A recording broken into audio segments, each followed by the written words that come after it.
Ucrania al filo de lo imposible por la paz.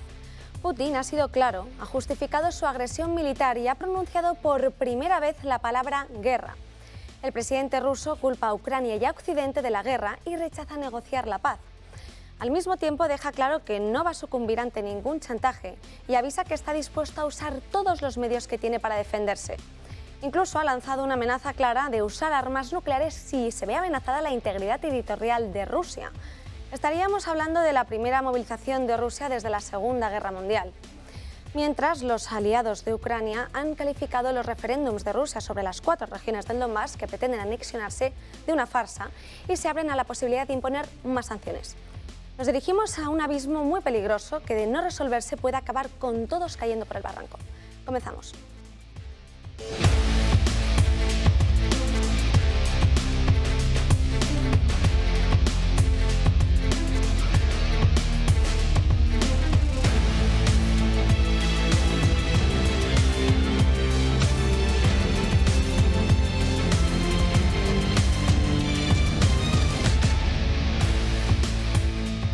Buenos días, 21 de septiembre y tenemos en primer lugar, antes de saludar a la mesa, decirles que Julia Ariza se va a incorporar con nosotros en breves momentos, serán unos 10 minutos, pero para que lo tengan en cuenta, sobre todo para que puedan estar con nosotros en el Telegram de Julia Ariza. Les vamos a dejar el número de teléfono para que puedan intervenir también en esta tertulia como un contertulio más y puedan dar sus mensajes y todas las opiniones que tengan sobre el tema de hoy, que está, como hemos visto y hemos introducido, muy candente por la guerra que se puede vaticinar de Ucrania, por esa posición nueva que Putin ha hecho referencia con respecto al conflicto en Ucrania. No sin antes presentar en la mesa a Fernando Santiago, que es el presidente del Consejo General de Gestores Administrativos de España, y le tenemos hoy con nosotros. Muy buenos días. Muy buenos días, aquí estamos, bien hallados.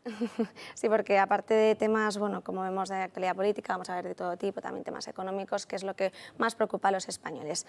Y por este lado de la mesa, a Josep María Francas, muy buenos días. Pues muy buenos días. Pues mira, hombre, preocupado por lo de Ucrania claramente, pero yo voy a ir a temas más domésticos, porque supongo que el otro nos dará pie después. Hoy en la 1, curiosamente, no ha habido seguimiento de la sesión de control. Supongo que porque no estaba el dueño, el jefe, ¿no? Que como Sánchez está de viaje, ya la sesión de control pasa a un segundo plano y no interesa demasiado, ¿no? De todos modos, si yo ayer dije que en la 1 había una cierta amnistía sobre el tema de la rebaja de impuestos de Andalucía, de manera que no fue atacada, hoy ha cambiado eso. O sea, diríamos, el no ataque a la bajada de impuestos ha durado solo 24 horas. Supongo que ha sido hasta que se han dado cuenta que había bajado realmente los impuestos, entonces había que cascar.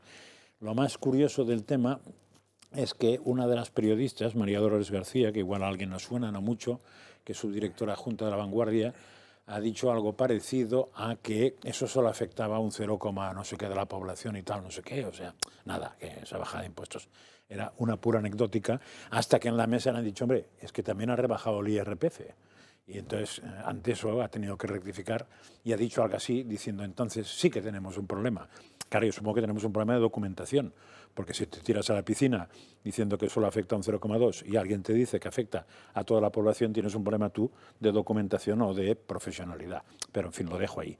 Después ya me he ido a la sesión de control, porque han avisado de que había sesión de control, he ido a todo lo que tenía la sesión de control, y me he quedado con la señora Llopis, que me ha dejado alucinado con su argumentación, pero me parece que Mariano algo de esto va a decir después.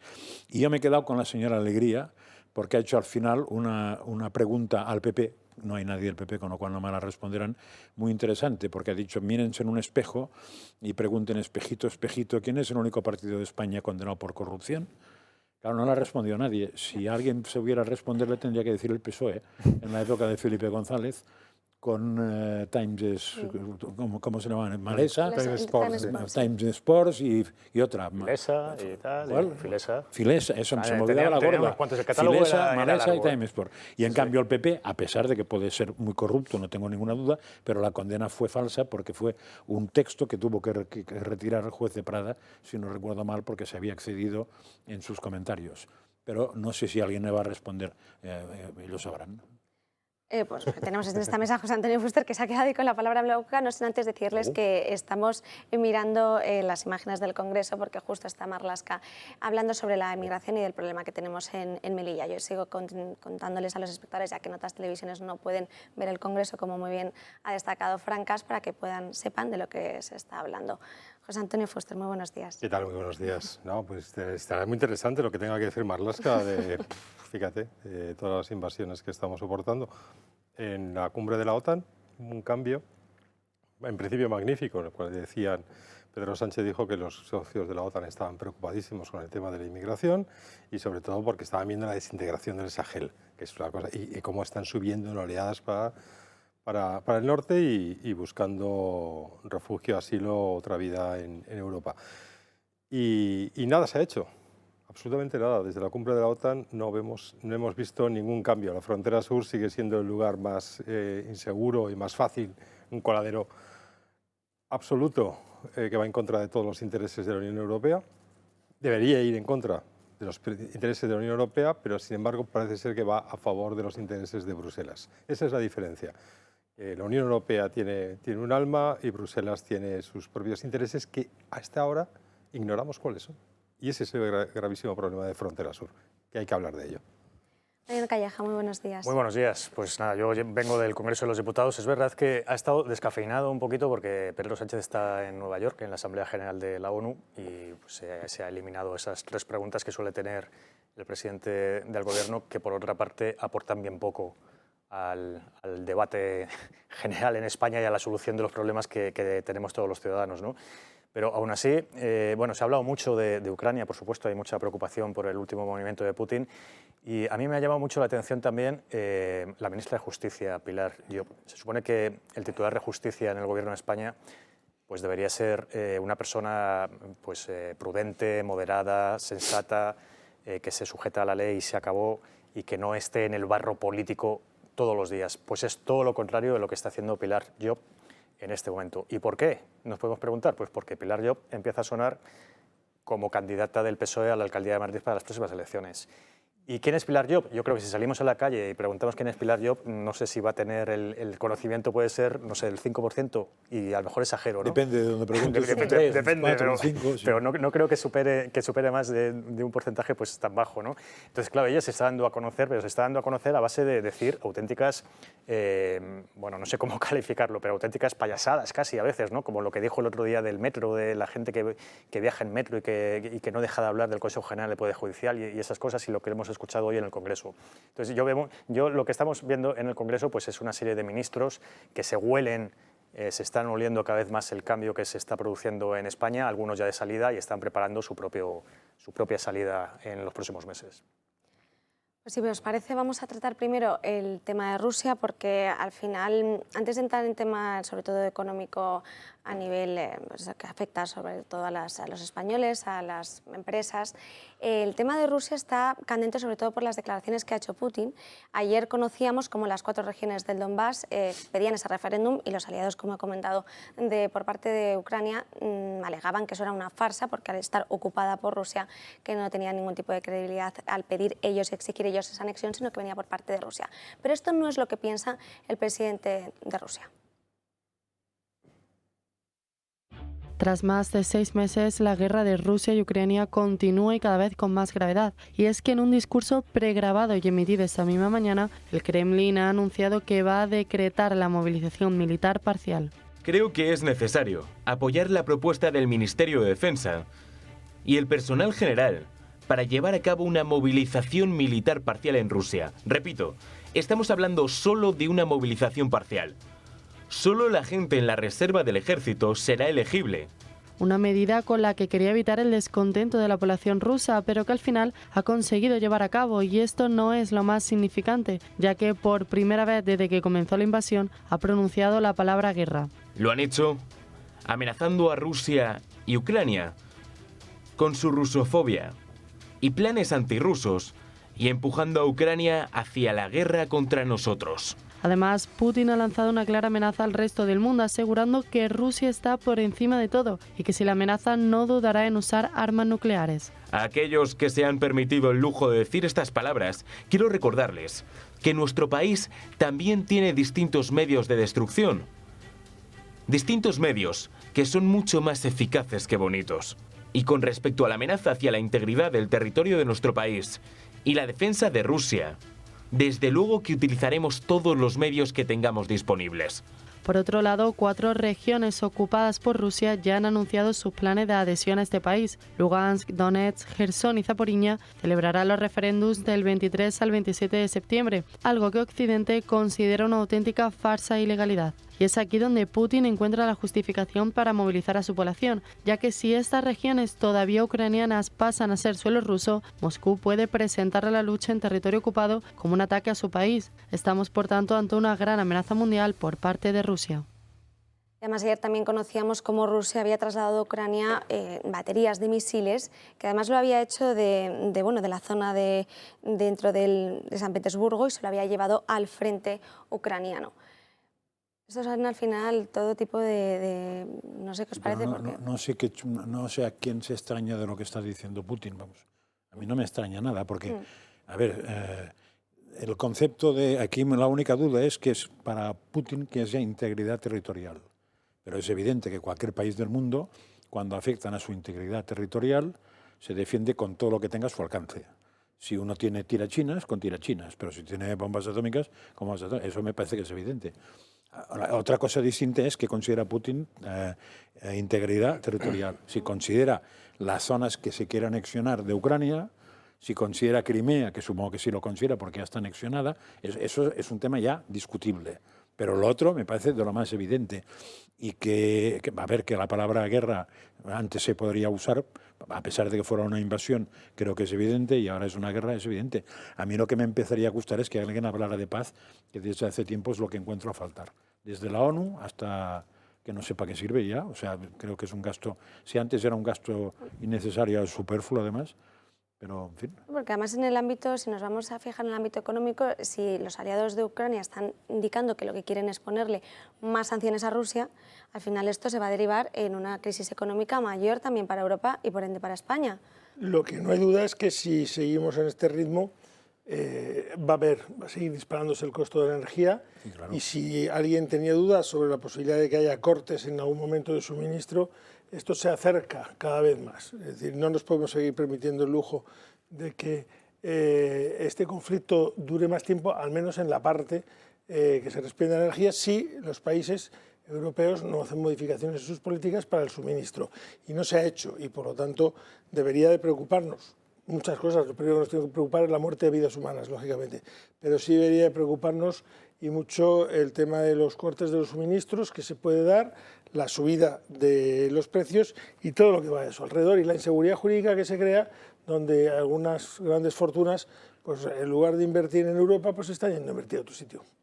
Lo que está claro es que, vamos a ver, Putin inició esta guerra pensando que iba a durar 3 días y esto empezó el 24 de febrero y estamos a 21 de septiembre. Han pasado más de 200 días y las cosas se le están poniendo muy feas a Rusia y a Putin. Yo creo que al final este paso que ha dado, esta vuelta de tuerca con esta ley marcial y con estas medidas que ha tomado y esta movilización de 300.000 reservistas, pues no deja de ser una evidencia y un reconocimiento de que las cosas no van bien a Rusia ni a Putin. Es decir, no van bien. El problema es qué va a pasar si siguen sin ir bien para Rusia con esta movilización y con estas medidas que está tomando Putin ahora. ¿Cuál va a ser el siguiente paso que va a dar? Pues le quedan pocas opciones ya. Puede movilizar a toda la población en general, porque creo que era el titular de defensa de Rusia el que hablaba de 25 millones de personas en total las que pueden movilizarse. 300.000 también. 300.000 son los que se movilizan y el total podría llegar a ser pues, hasta 25 millones. O sea, una barbaridad que dice que lo descarta por completo, pero la credibilidad que tiene es bastante poca, ¿no? Entonces, que movilice a toda esa población parece improbable porque puede ser pues, una desestabilización para el régimen brutal. Le quedaría solamente pues, el botón nuclear, que entonces ya estamos perdidos todos, o reconocer la derrota. En cualquiera de las dos cosas, pues la situación que se presenta en el futuro es bastante complicada, pero yo creo que al final el referéndum que va a haber este fin de semana en las 4 regiones del Donbass no deja de ser una trampa porque van a estar perfectamente amañados para que gane la parte rusa y que por lo tanto Putin tenga la coartada perfecta para querer defender lo que considera su territorio. Entonces es la coartada que se ha buscado para iniciar esta nueva fase de la guerra. Es una trampa habitual, ¿eh? O sea, es la que quería hacer Marruecos con el Sáhara. O sea, son trampas continuas, esa es una trampa que se hace siempre. O sea, para mí el gran problema de toda esa cuestión es que más o menos intuimos cómo acabará. Y entonces no sé por qué no hacemos nada para que, sabiendo cómo acabará, que acabará muy fácil, Ucrania va a perder lo que Rusia quiera. Eso va a acabar así. Entonces, para llegar ahí tenemos que matar a tanta gente en medio. Esa es mi única duda. Fuster. Es que ahora mismo decía, bueno, José María decía que sabemos cómo va a acabar. Yo no lo sé, te prometo que no lo sé. Es la incertidumbre. Estamos creando muchísimas falsas expectativas, o sea, se están creando muchas falsas expectativas sobre una hipotética victoria de Ucrania, apoyada por la Unión Europea, por la OTAN, por Estados Unidos. Yo creo que eso es imposible. Una victoria de... Pues esa es la expectativa ahora mismo. Si tú miras todos los periódicos y miras todos los debates, tomas más a redes sociales, ves las contraofensivas de Ucrania, ves la propaganda ucraniana, ves por el otro lado las reacciones absurdas de los rusos reconociendo, creo que reconocían hoy poco menos que 6.000 muertos. 6.000 o 9.000. 6.000, sí, una ridiculez. 62.000, pero el problema... Se habla de 100.000.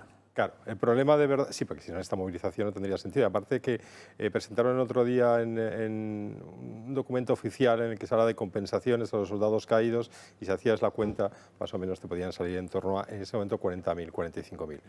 Soldados rusos que pueden haber muerto en el frente. Soldados oficiales, porque los rusos mueren como campeones del mundo de general para abajo. O sea, forma parte del alma de Rusia. Aquí morimos todos. Pero yo no sé cómo va a acabar. Yo lo que sé es que llega el invierno. Y el invierno, de nuevo, es aliado de Rusia. Claro. Ese es un gravísimo problema que tenemos de percepción de una irrealidad que nos puede luego, cuando lleguen lo que necesitamos ahora mismo, ojalá Ucrania ganara la guerra.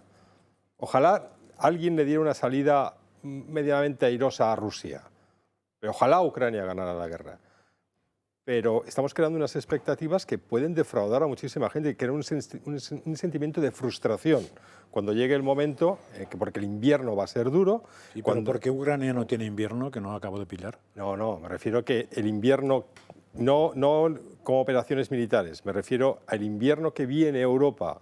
Lo que estábamos hablando de coste, favorece a Rusia por lo que afecta a Alemania. De otra manera favorece a Rusia. No, yo pensé que era como una Segunda Guerra Mundial que no, claro, porque Ucrania también tiene invierno. La idea del invierno favorece. En materia de guerra, el invierno beneficia al que lucha en casa y perjudica al que lucha de fuera. Pues entonces Ucrania. Pero ese es el campo de batalla. El invierno económico que no se espera eso sí. beneficia a Rusia sin duda alguna, sí, claro. puesto que a medida que se vayan asfixiando los países del entorno, incluido el nuestro, pues la gente irá pidiendo más relax de medidas, porque nos va a pillar como muy de lejos el conflicto de los ucranianos y nos va a preocupar más el conflicto de los madrileños de Villaverde Alto o de los de Las Rozas o de los de Cádiz. O de Por eso digo que sabemos cómo acabará.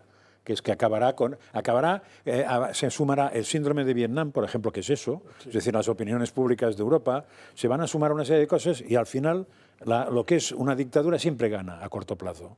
No tiene ninguna duda eso. Y sobre todo si son millones, porque al final es que con los rusos, si en vez de hacer una parcial, hace una total, vamos, invade Ucrania en ¿cuántas horas? Pero no sé si la gente lo aceptaría de todas formas. Yo creo que aquí lo que hay que ver también es qué quiere Occidente, es decir, a qué aspiramos, a la derrota total de Putin, porque es bastante complicado. O sea, Putin ya sabemos cómo es y, en fin, puede ser muy peligroso si se ve acorralado. Entonces, queremos una salida negociada. Yo creo que al final, en esta situación... Desgaste. Yo creo que ahora mismo Europa no quiere nada. Pero ¿hasta dónde? Es decir, ¿hasta dónde se quiere llegar? Porque yo creo que también habría que buscar una salida para Putin. Es decir, que no se vea enjaulado, que no se vea entre la espada y la pared. Porque la situación puede ser muy peligrosa. Y él ya ha habldo del botón nuclear. Entonces, no es ninguna broma todo esto. Y es que ha aumentado los fondos. Bueno, ha dicho que si Occidente lo está poniendo sobre la mesa, que Rusia tiene armas más modernas que Occidente. No, y además ha ordenado impulsar y aumentar los fondos para crear más armas. Y eso al final también hemos un poco aportado todos, porque toda la Unión Europea ha seguido invirtiendo en Rusia y ha seguido mandando millones. O sea, hemos seguido teniendo esas El problema es que los dos dirigentes se les han ido de las manos. Estamos centrándonos en Putin, que evidentemente es el malo de la película, pero Zelensky también se les ha ido de las manos. Es decir, se ha venido arriba y opciones que hubiese aceptado hace unos meses, ahora no está dispuesto a aceptarlas. No nos olvidemos. Pero hasta que Estados Unidos le diga que las acepte. Porque detrás, pero aquí hay un tío detrás empujando al otro, ¿eh? El otro pobre no tiene nada, pero hay un tío detrás empujando y le están pegando bofetadas y de vez en cuando devuelve una, pero el otro, no, o sea, Zelensky 0 o 0,1. Está detrás toda la potencia de Estados Unidos y en medio Europa, que está un poco al lado del que recibe las bofetadas, recibiendo otras. Con lo cual estamos haciendo el papel de la triste figura. Y Estados Unidos vendiendo armas. Sí, claro, Estados Unidos es el que está empujando, le va perfecto. Se acaba de incorporar a la mesa Julio Ariza. Muy buenos días. Y además con la felicidad de ver a estos contertulios, especialmente a Fernando, que no había querido venir por aquí desde hace meses y es mi principal promotor del canal de Telegram. Claro, pero he estado desintoxicándome de las malas noticias para intentar traer alguna buena. Pero es que continúan, ¿Y que lo has es lo conseguido? peor. ¿Conseguirás traer alguna buena? Que he descansado. No, descansar sí, pero traer alguna noticia. No, ninguna, vengo con peores. Es que ese es el problema. Yo creo Ninguna, que... vengo con peores. Yo pensé, tú sabes lo que pasa, que cuando te tiras meses y meses y meses dando malas noticias, hay un momento que interiorizas y necesitas salir de ello, porque si no, cada vez que sales y giras y cierras una puerta, ves lo malo. Y hay que dejar una perspectiva, pero cuando ya dejas la perspectiva y vuelves y ves que todo sigue igual, es cuando te das cuenta que el problema lo tienen. Pero a ver, uno no se puede levantar de la cama pensando en las malas noticias. Por eso tú te levantas y dices, vamos a por ellos. Tú te acuestas viendo y vas a por ellos y ya identificas quiénes son ellos una vez te has levantado, porque la noche además es muy mala consejera. Hay que pensar las cosas por la mañana. Te acuestas viendo malas noticias y te levantas viendo malas noticias. No, hombre, no. Y además con el Telegram de señora Ariza, que yo lo leo todos los días, que lo tengo aquí. Mira, acabo de pues colgaros. Estará súper informado. Acabo de colgaros. Porque... Y esto no lo tenéis más que los que estáis en el Telegram. Los vídeos de Putin de esta mañana, el encuentro con Erdogan, ya traducido todo eso para que podáis, los que no habláis bien inglés, como es el caso de Fuster o de... El mío mismo. Bueno, aquí lo tenéis doblado y tenéis 4 o 5 vídeos buenísimos en los que no tenéis que interpretar lo que ha dicho Putin. Lo tenéis en español. De hecho, también en el vídeo que hemos recopilado a los espectadores para que lo pudieran ver todo lo que había pasado con Putin, hemos metido parte de esos vídeos, pero claro, no los tenemos íntegros porque no podemos hacer vídeos tan largos, pero para eso tienen el Telegram de Julio Ariza. Bueno, yo creo que es importante, la posición de Erdogan es bastante clara y le está diciendo, oye, está muriendo mucha gente allí. Esos son de verdad las personas inocentes que no han decidido que haya esta guerra, tal. Y hay que parar eso, hay que parar la muerte de esas personas, además, todo personas jóvenes. Eso lo ha dicho un líder turco, ¿eh? Sí, sí. Sí. Bueno, sí, ¿qué quieres que te diga? Pero quiero decir, hay muertes inocentes, dijo un líder turco. Una cosa es lo que hace, otra es lo que dice, pero bueno, bienvenido al club de que alguien diga eso. Sí que podemos opinar eso, ¿no? Podemos opinar que los que están muriendo de verdad son los Paganinis de toda esta película, ¿no? Y que a nosotros lo que nos gustaría es que se parara inmediatamente y que las Naciones Unidas, que tienen una fuerza de interposición teórica que se llama cascos azules, estuvieran ahí en medio diciendo, quietos, separaros, No, es que empezó porque no, pero es que los otros llevaban muchos años jorobando a la población tal. No, pero entonces este es el que ha venido con los tanques. Sí, pero este otro... Un momento. ¿No? Porque, claro, como empecemos el otro, claro, hay gente que dice, no, malo Putin. No, bueno, bien, una vez que ya hemos decidido que Putin es malo, que parece que así es, ¿qué hacemos? ¿Qué hacemos? ¿Le forzamos hasta que nos tire un pepinazo? Y cuando haya tirado el pepinazo nuclear, ¿cómo rebobinamos? Es más malo todavía. No, ¿cómo rebobinamos entonces? Entonces decimos, bueno, joder, si no hubiéramos hecho este paso, no hubiera tal... Y ahora tenemos sobre la mesa 300.000 muertos y además 1 millón de tíos afectados por la radiación nuclear y además una catástrofe económica mundial y además el peligro de que el otro lance otra bomba nuclear y además... Oye, no salir nunca de esta crisis, que no estamos hablando de entrar en recesión a final de año y que aquí nadie se lo toma en serio. O sea, ¿dónde queremos ir? Vamos a matar al oso. El oso no lo vas a... Si matas al oso, te estás pegando un tiro. Es el fracaso de la diplomacia desde el principio, desde la diplomacia internacional inexistente por completo y el fracaso de cualquier tipo de negociación, incluso de voluntad de negociación. Es decir, no se ve ninguna voluntad de, pues eso, de sentarlos y decir, vamos a ver qué hacemos entre todos. Un momento, alto el fuego, vamos a ver qué hacemos. Claro. Es el fracaso absoluto, pero también es el fracaso de los organismos internacionales. Completo. Es decir, no hay nadie ahí, al otro lado, que intente hacer eso, poner paz y sentarlos a todos. En Naciones Unidas o no existe no, o no se le espera. están ocupándose de promover el aborto en el mundo. Pero, ¿por qué? Entonces, pero la pregunta de eso, Mariano, es ¿por qué? Porque eso que dices tú es evidente, pero ¿por qué? Porque si no hay ningún organismo internacional que esté intentando poner la paz, es que no quiere poner la paz, es que hay algún interés de alguien que manda mucho que no quiere poner la paz. Porque si no, la ONU haría algo. Porque no le es tan difícil. Es muy difícil que el Consejo de Seguridad resuelva en contra de Rusia. Eso no es que sea difícil, es que es imposible. Pero ya se ha sabido siempre esto. Pero poder hacer algo, si alguien tuviera interés, alguien gordo, lo que pasa es que, claro, si el más gordo, que es Estados Unidos, no tiene ningún interés, y sobre todo parece que el interés que tiene es agotar al otro, desgastar a la bestia, porque si hay bofetadas se supone que son en otra casa. Entonces, eso eso es un chollo de planteamiento. Ya, pero te olvidas del factor incompetencia. Y también ayuda.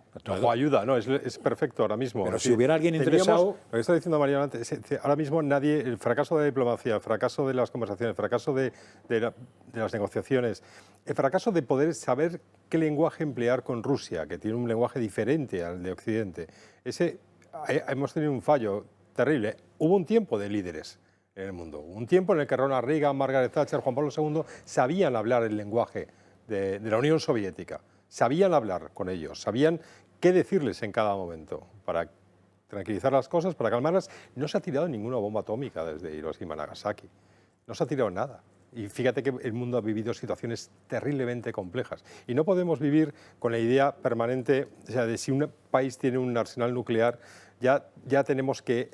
Porque el final del tipo que tiene una bomba nuclear en el mundo lo podemos describir perfectamente. Sí, eso sí, ese será su final. Es el mismo que al que le llega. Exacto.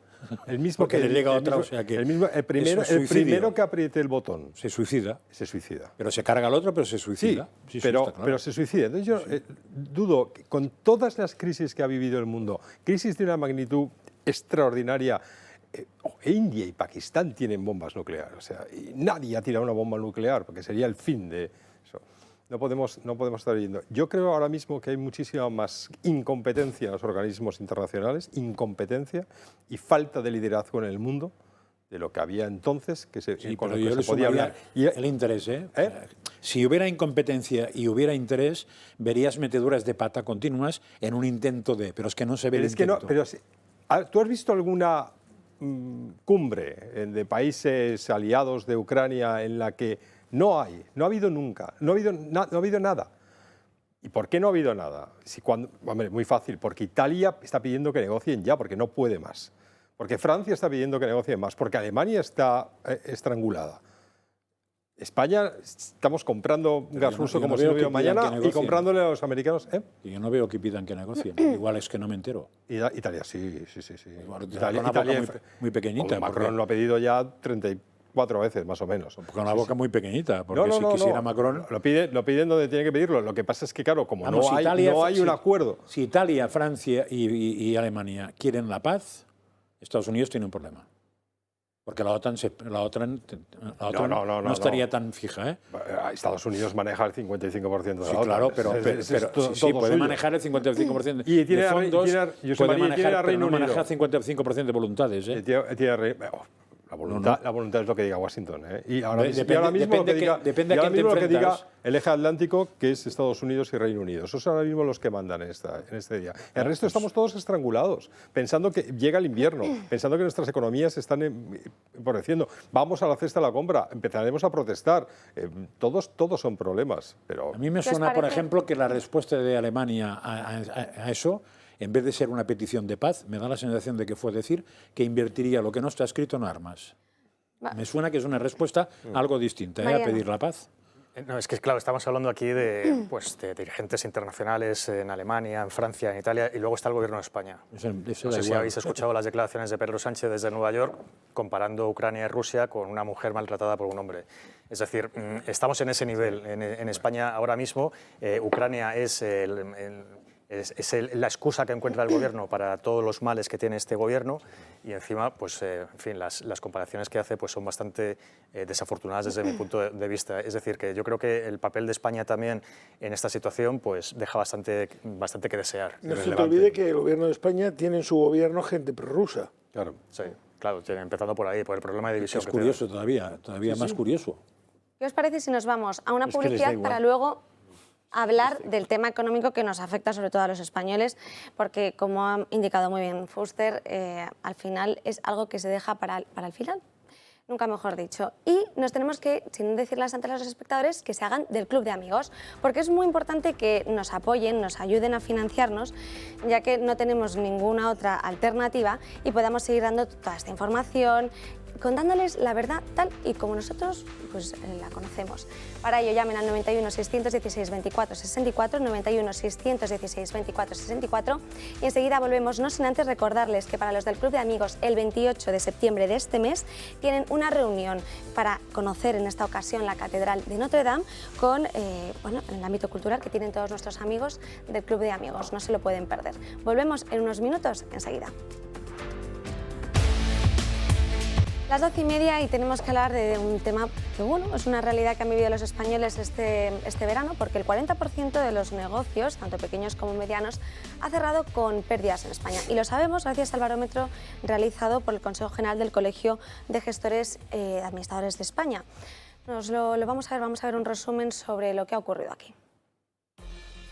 El Consejo General de los Colegios de Gestores Administrativos ha llevado a cabo un nuevo barómetro en el que ha mostrado la evolución de los contratos temporales desde antes de la reforma laboral, centrándose así en factores económicos y financieros de pequeños y medianos negocios. Pues bien, el barómetro ha reflejado que el 40% de las pymes cerraron junio en pérdidas. De esta manera, tras la nueva reforma, el 57% de los contratos temporales antes de la reforma laboral han sido convertidos en fijos. El 14% han pasado a ser fijos discontinuos, el 8% en fijos a tiempo parcial, el 10% han desaparecido y el 11% han seguido temporales dentro de la norma establecida. A su vez, según acentúa el presidente del Consejo General de los Colegios de Gestores Administrativos, no queda claro que los objetivos previstos se hayan alcanzado, pues el uso de figuras como los contratos fijos a tiempo parcial y los fijos discontinuos pueden seguir enmascarando una cierta situación de precariedad provocada por las exigentes condiciones actuales y probablemente responde a las necesidades reales del negocio y a su estado actual. Y es que muchas de las pymes cuentan con un préstamo ICO por el COVID, donde alrededor del 85% se han visto afectados por los bancos para ampliar los plazos de amortización, de tal manera que cuando solicitan esa ampliación les consideran como dudosos y no facilitan más financiación. Según el nuevo barómetro, más de 700.000 pymes tienen serios problemas de liquidez y 90.000 se encuentran en quiebra técnica. De esta manera, si no se facilita financiación, no llegan ayudas directas, los costes siguen creciendo y las condiciones laborales siguen siendo difíciles, por lo que más negocios desaparecerán.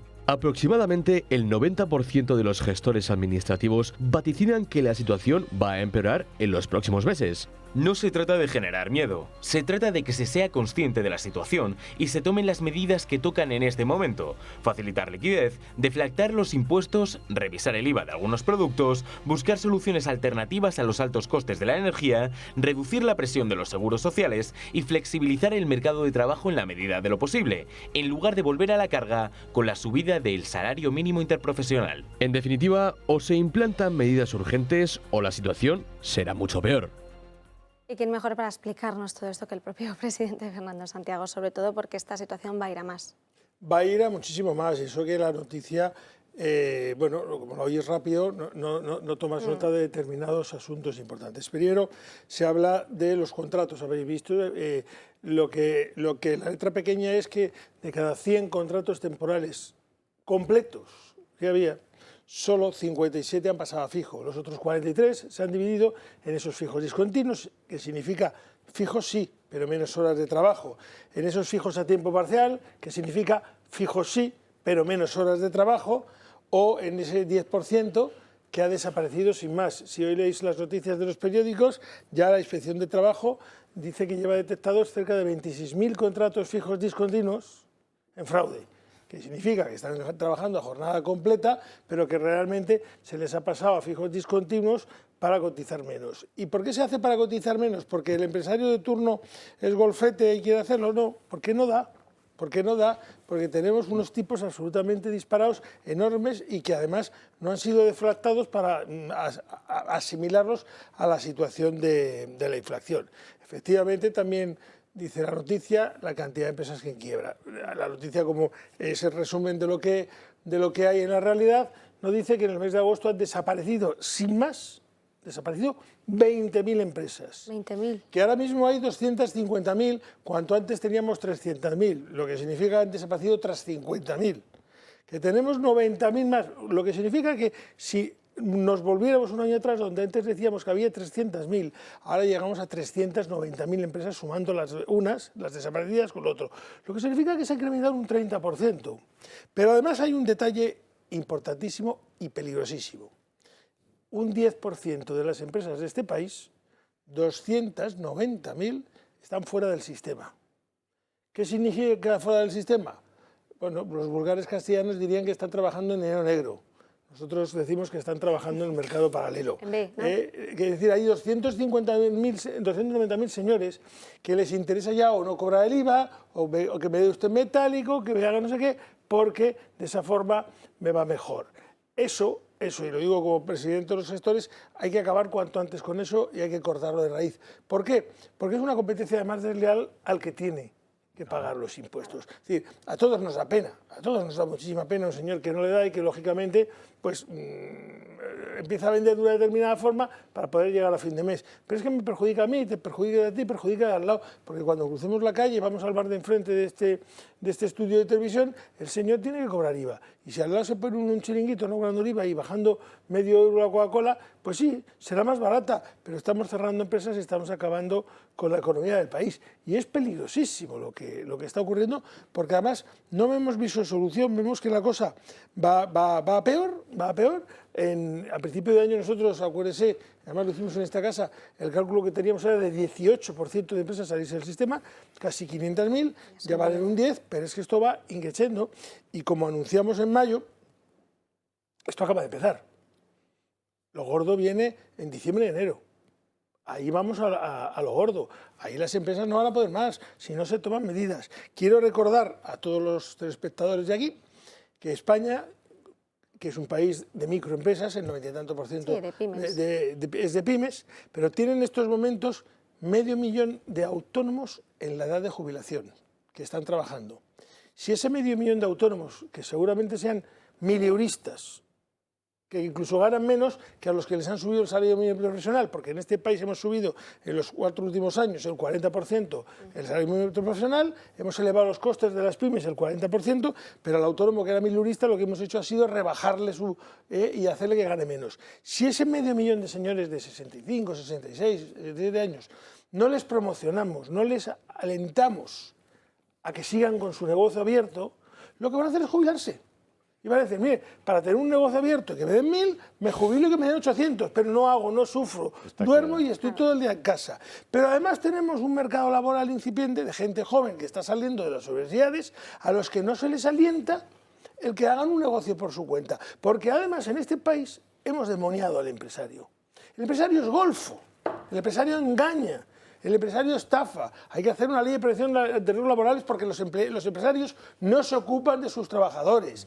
Hay que hacer un control horario porque los empresarios son unos explotadores que hacen que trabajen 200 horas cuando, sin embargo, va usted a la ciudad de la banca y seguro que trabajan muchas más horas allí, sin fichar que las que trabajan los señores de las pymes.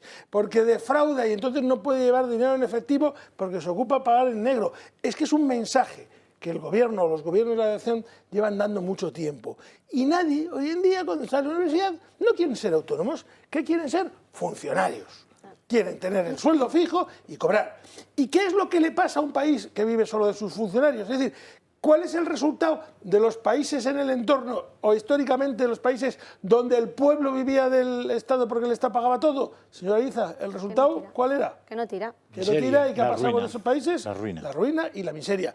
Pues es que es lo que estamos promocionando aquí. De una forma encubierta y despacito, despacito, le vamos poniendo en zancadillas al empresario y al profesional porque es el malo, el demonio. No, aquí decimos muchas veces que hay tres tipos de españoles. Unos, los que van a cobrar el sueldo a final de mes seguro, que son los funcionarios, los políticos, los que no saben si lo van a cobrar o no, esos autónomos, los empleados, la gente que trabaja por cuenta propia, esos no saben si lo van a cobrar o no, porque no saben si van a tener trabajo. Luego hay los terceros que saben que no lo van a cobrar, que son los parados, que ya se les agotó el desempleo y que no tienen nada. Y al final, pues, ¿quiénes nos quedan? ¿Los políticos? Los correntas. Bueno, ya sabe usted, señora Los Ariza... funcionarios que van a cobrar seguro. Funcionarios que van a cobrar De todas seguro. formas, yo no quiero dejar pasar de la noticia un último dato acerca de los ICO. El mayor error de este país, y no lo digo a todo lo pasado, porque lo hemos dicho al principio, el mayor error que ha habido con los ICO ha sido dejar la gestión a la banca. La banca, al final, son sociedades que su objetivo es obtener beneficio a costa de los intereses de las comisiones que paga el público. Y el tema ahora, en el momento en que la banca está viendo que peligran los avales, porque le puede ocurrir como en el 2007, que desaparezcan los avales públicos, y viendo que los ICOs están alargándose en el tiempo, y que era una fórmula que podía ser buena, pero que al momento de alargarse ya a la banca no la conviene, la banca está haciendo todo lo posible por cargarse los ICOs. El 25% de las pymes tienen ICOs, pero es que al 85% le están poniendo problemas de renovación. Porque es verdad que públicamente dicen una cosa, pero pruebe usted ir a una oficina bancaria y le van a poner todo tipo de pegas. Y cuando usted se empeña y diga, pero es que Eso tengo sí derecho... está abierta, ¿no? Si está abierta, bueno, o si la atiende o le da cita previa al directo. De 10 a 10 y 20. Pero ¿sabe lo que ocurre, señora Ariza, con este tema? Que si yo tengo una fábrica de textil y he pedido un ICO, he empezado a reflotar, me va bien, digo, quiero que me lo renueves porque todavía estoy... No, que me lo renueves. Bueno, pero te voy a poner como dudoso. ¿Cuál es el resultado que te pongan como dudoso? Que te habrás renovado el ICO. Pero cuando tú tengas que comprar en la primera feria de europea unas telas y te diga el proveedor, carta de crédito irrevocable, ¿y eso qué es? Pues un documento que te tiene que dar tu banco donde te avala para que la compra que tú hagas y confirmada, al llegar y irrevocable y confirmada. Vale. Y el banco te diga, eres dudoso, no te la doy. Necesito una póliza de crédito porque tengo un desajuste entre los cobros y los pagos. Eres dudoso crédito, no te la doy. En el fondo, eso es una presión, un chantaje para que los ICOs se cancelen y reconvertirlos en hipotecas que están garantizadas con un piso o una hipoteca, claro. O que tu padre, tu madre, tu primo, tu hermano, Pepe o el señor Ariza te avalen. Lo que pasa es que el señor Ariza con su Telegram no puede avalar a todos. Lo intentaría, pero son muchos. No se lo pidan por el Telegram, que no puede. Lo haría encantado, pero dense por no avalados. Quiero decirte, sería más bien Fernando el que... Yo ya he hecho unos cuantos. Vale. Es que mi Telegram es de 5, entonces yo a los 5 ya los he avalado. No, pero lo que quiero decir, por otra parte, es que es muy seria la cosa, porque se está cortando el grifo. Y se está dando el crédito a quien quieren, a los tipos que quieren. Además, a la banca, que se la ha hecho diosa, le recuerdo que cuando empezamos con el tema de la prevención de blanqueo de capitales, del manejo de dinero, todo se hace pasar por el banco. Los bancos, argumentando en ese momento, y tenían una cierta razón, de que estábamos en el tipo cero de interés y que no ganaban dinero y que estaban perdiendo ni estaban cobrando comisiones, elevaron las comisiones de una forma desmedida. A ninguno nos hizo gracia, pero todos al final, bueno, hemos entendido que si no cobraban intereses tenían que pagar de algún lado. Pero usted se está dando cuenta cómo están empezando a subir los tipos de interés a la velocidad y alguno ha visto que haya bajado la comisión. Es que aquí todo sube, pero nada baja. Entonces estamos regalando y vamos a ver los resultados de la banca. Claro, ¿qué es lo que está haciendo la banca? La banca está cobrando por todo y por todos, porque con esto, en menos de un año, va a dotar todas las provisiones que tenga de impagados y va a volver a ser los ricos de los ricos, como siempre. Y hay que dar crédito a las empresas, hay que bajar impuestos, hay que deflactar, que también el ejemplo del iPhone, de la compra, de los problemas que había en su momento, antes de que se hablara de la deflactación, se habló aquí en los primeros programas de enero que estuve yo. que dijimos que iba a venir este problema y se ha puesto en moda en octubre. Por cierto, esta cadena va con 10 meses de antelación dando las noticias. Sí, por cierto. Y ahora se le ocurre a un señor suprimir el impuesto de patrimonio, impuesto que, por cierto, en Europa no existe. Existe en Noruega, me parece, y en otro país. El resto de países no tienen impuestos sobre patrimonio. Es muy bajo. No lo tienen. No, digo en Noruega. Pero vamos, decir, prácticamente no existe el impuesto de patrimonio. Aquí se le ocurre a un tío suprimir el impuesto de patrimonio. Pero es que hay que aclarar lo del impuesto de patrimonio. Este es un país donde un señor trabaja como un desgraciado y paga impuestos. Lo que le queda de sus impuestos que paga, los ahorra para comprar una propiedad que paga impuestos. O sea, es decir, vuelve a pagar por segunda vez impuestos. Y una vez que tiene la propiedad, dice, nada, por tenerla te cobro. Es decir, por unos trabajos o por unos frutos durante los que has pagado impuestos, te cobran impuestos. Bueno, pero vamos al fondo del asunto. Es decir, que eso es exactamente como tú lo explicas. Vamos a ver, ¿por qué esos mismos que salen tan enfadados porque Moreno Bonilla baja impuestos no recurren a esa idea de recentralizar la fiscalidad en España cuando los catalanes suben los impuestos? ¿O se trata de penalizar solamente a aquellos que los bajan? ¿Y esos por qué no salen en tromba a decir que el cupo vasco es un auténtico expolio para el resto de los españoles desde hace muchos años? ¿Y por qué solo les preocupa que haya tenido un gobernante la idea que parece de puro sentido común, decir, oye, como hay una recaudación mayor, puesto que con la inflación justamente se está recaudando más, y como la gente está esquilmada por los costes que está teniendo energéticos, de la cesta de la compra, etcétera, etcétera, vamos a bajar los impuestos. Y estos tíos salen en tromba a decir que eso está mal. No, y sobre todo es muy gracioso que al PSOE, por ejemplo, le preocupan los 110 millones que no van a ingresar a las arcas por haber hecho ese ajuste de impuestos, cuando de nada dicen de los 680 millones que se han llevado por corrupción. Sí, que dicen, dicen una cosa y es que lo repartieron entre mucha gente. Claro, pero era dinero que iba para la gente sin trabajo. El esperpento de lo que has dicho tú fue cuando el presidente del País Vasco acusó a Madrid de dumping fiscal por rebajar impuestos. Sí, ahora dice que somos un dumping fiscal. Eso es el esperpento total. Pero esto de broma, es decir, el Gobierno, el Partido Socialista, varios ministros han respondido con brocha gorda directamente con el discurso demagógico de que se quita el impuesto a los ricos y tal y cual, ese discurso que en fin, no tiene mucho sentido, ¿no? Claro, es que lo que estamos viendo aquí es pues un contraste muy fuerte entre lo que decía ayer, por ejemplo, el ministro Escrivá, de que era partidario de recentralizar los impuestos de las comunidades para evitar el despropósito de que compitan entre ellas, ¿no? Y al mismo tiempo los socios del Gobierno, que son los independentistas, están defendiendo un concierto económico para Cataluña también. El País Vasco ya lo tiene, pero lo están pidiendo para Cataluña también. Y yo creo que este Gobierno sería favorable a dárselo incluso, es decir, lo que pidan y más. No saben lo que hacen. No saben lo que hacen, es decir, estamos en esa situación. Ayer también escuchamos a Fomento del Trabajo en Cataluña criticar a Moreno porque había animado a los empresarios catalanes pues, a irse a Andalucía, pues, ¿y por qué no? Es decir, ¿cuántos empresarios en Estados Unidos se van a Dakota o se van a Delaware o se van a... Hay 5 o 6 al menos estados que tienen un régimen de paraíso fiscal dentro de los Estados Unidos. Sí. Y Florida está compitiendo con un montón digamos, de legislación a favor de los autónomos, de los empresarios, de la libertad, frente a California, por ejemplo, que están empeñados en recorrer el camino inverso. En Estados Unidos hay una competencia franca entre los distintos estados porque tienen conceptos del ser humano, de la sociedad, de la economía, de las empresas completamente contrapuestos. Julio, ¿te parece que le contemos a los espectadores si los impuestos, si bajar impuestos funciona o no? Porque tenemos varios ejemplos. Venga.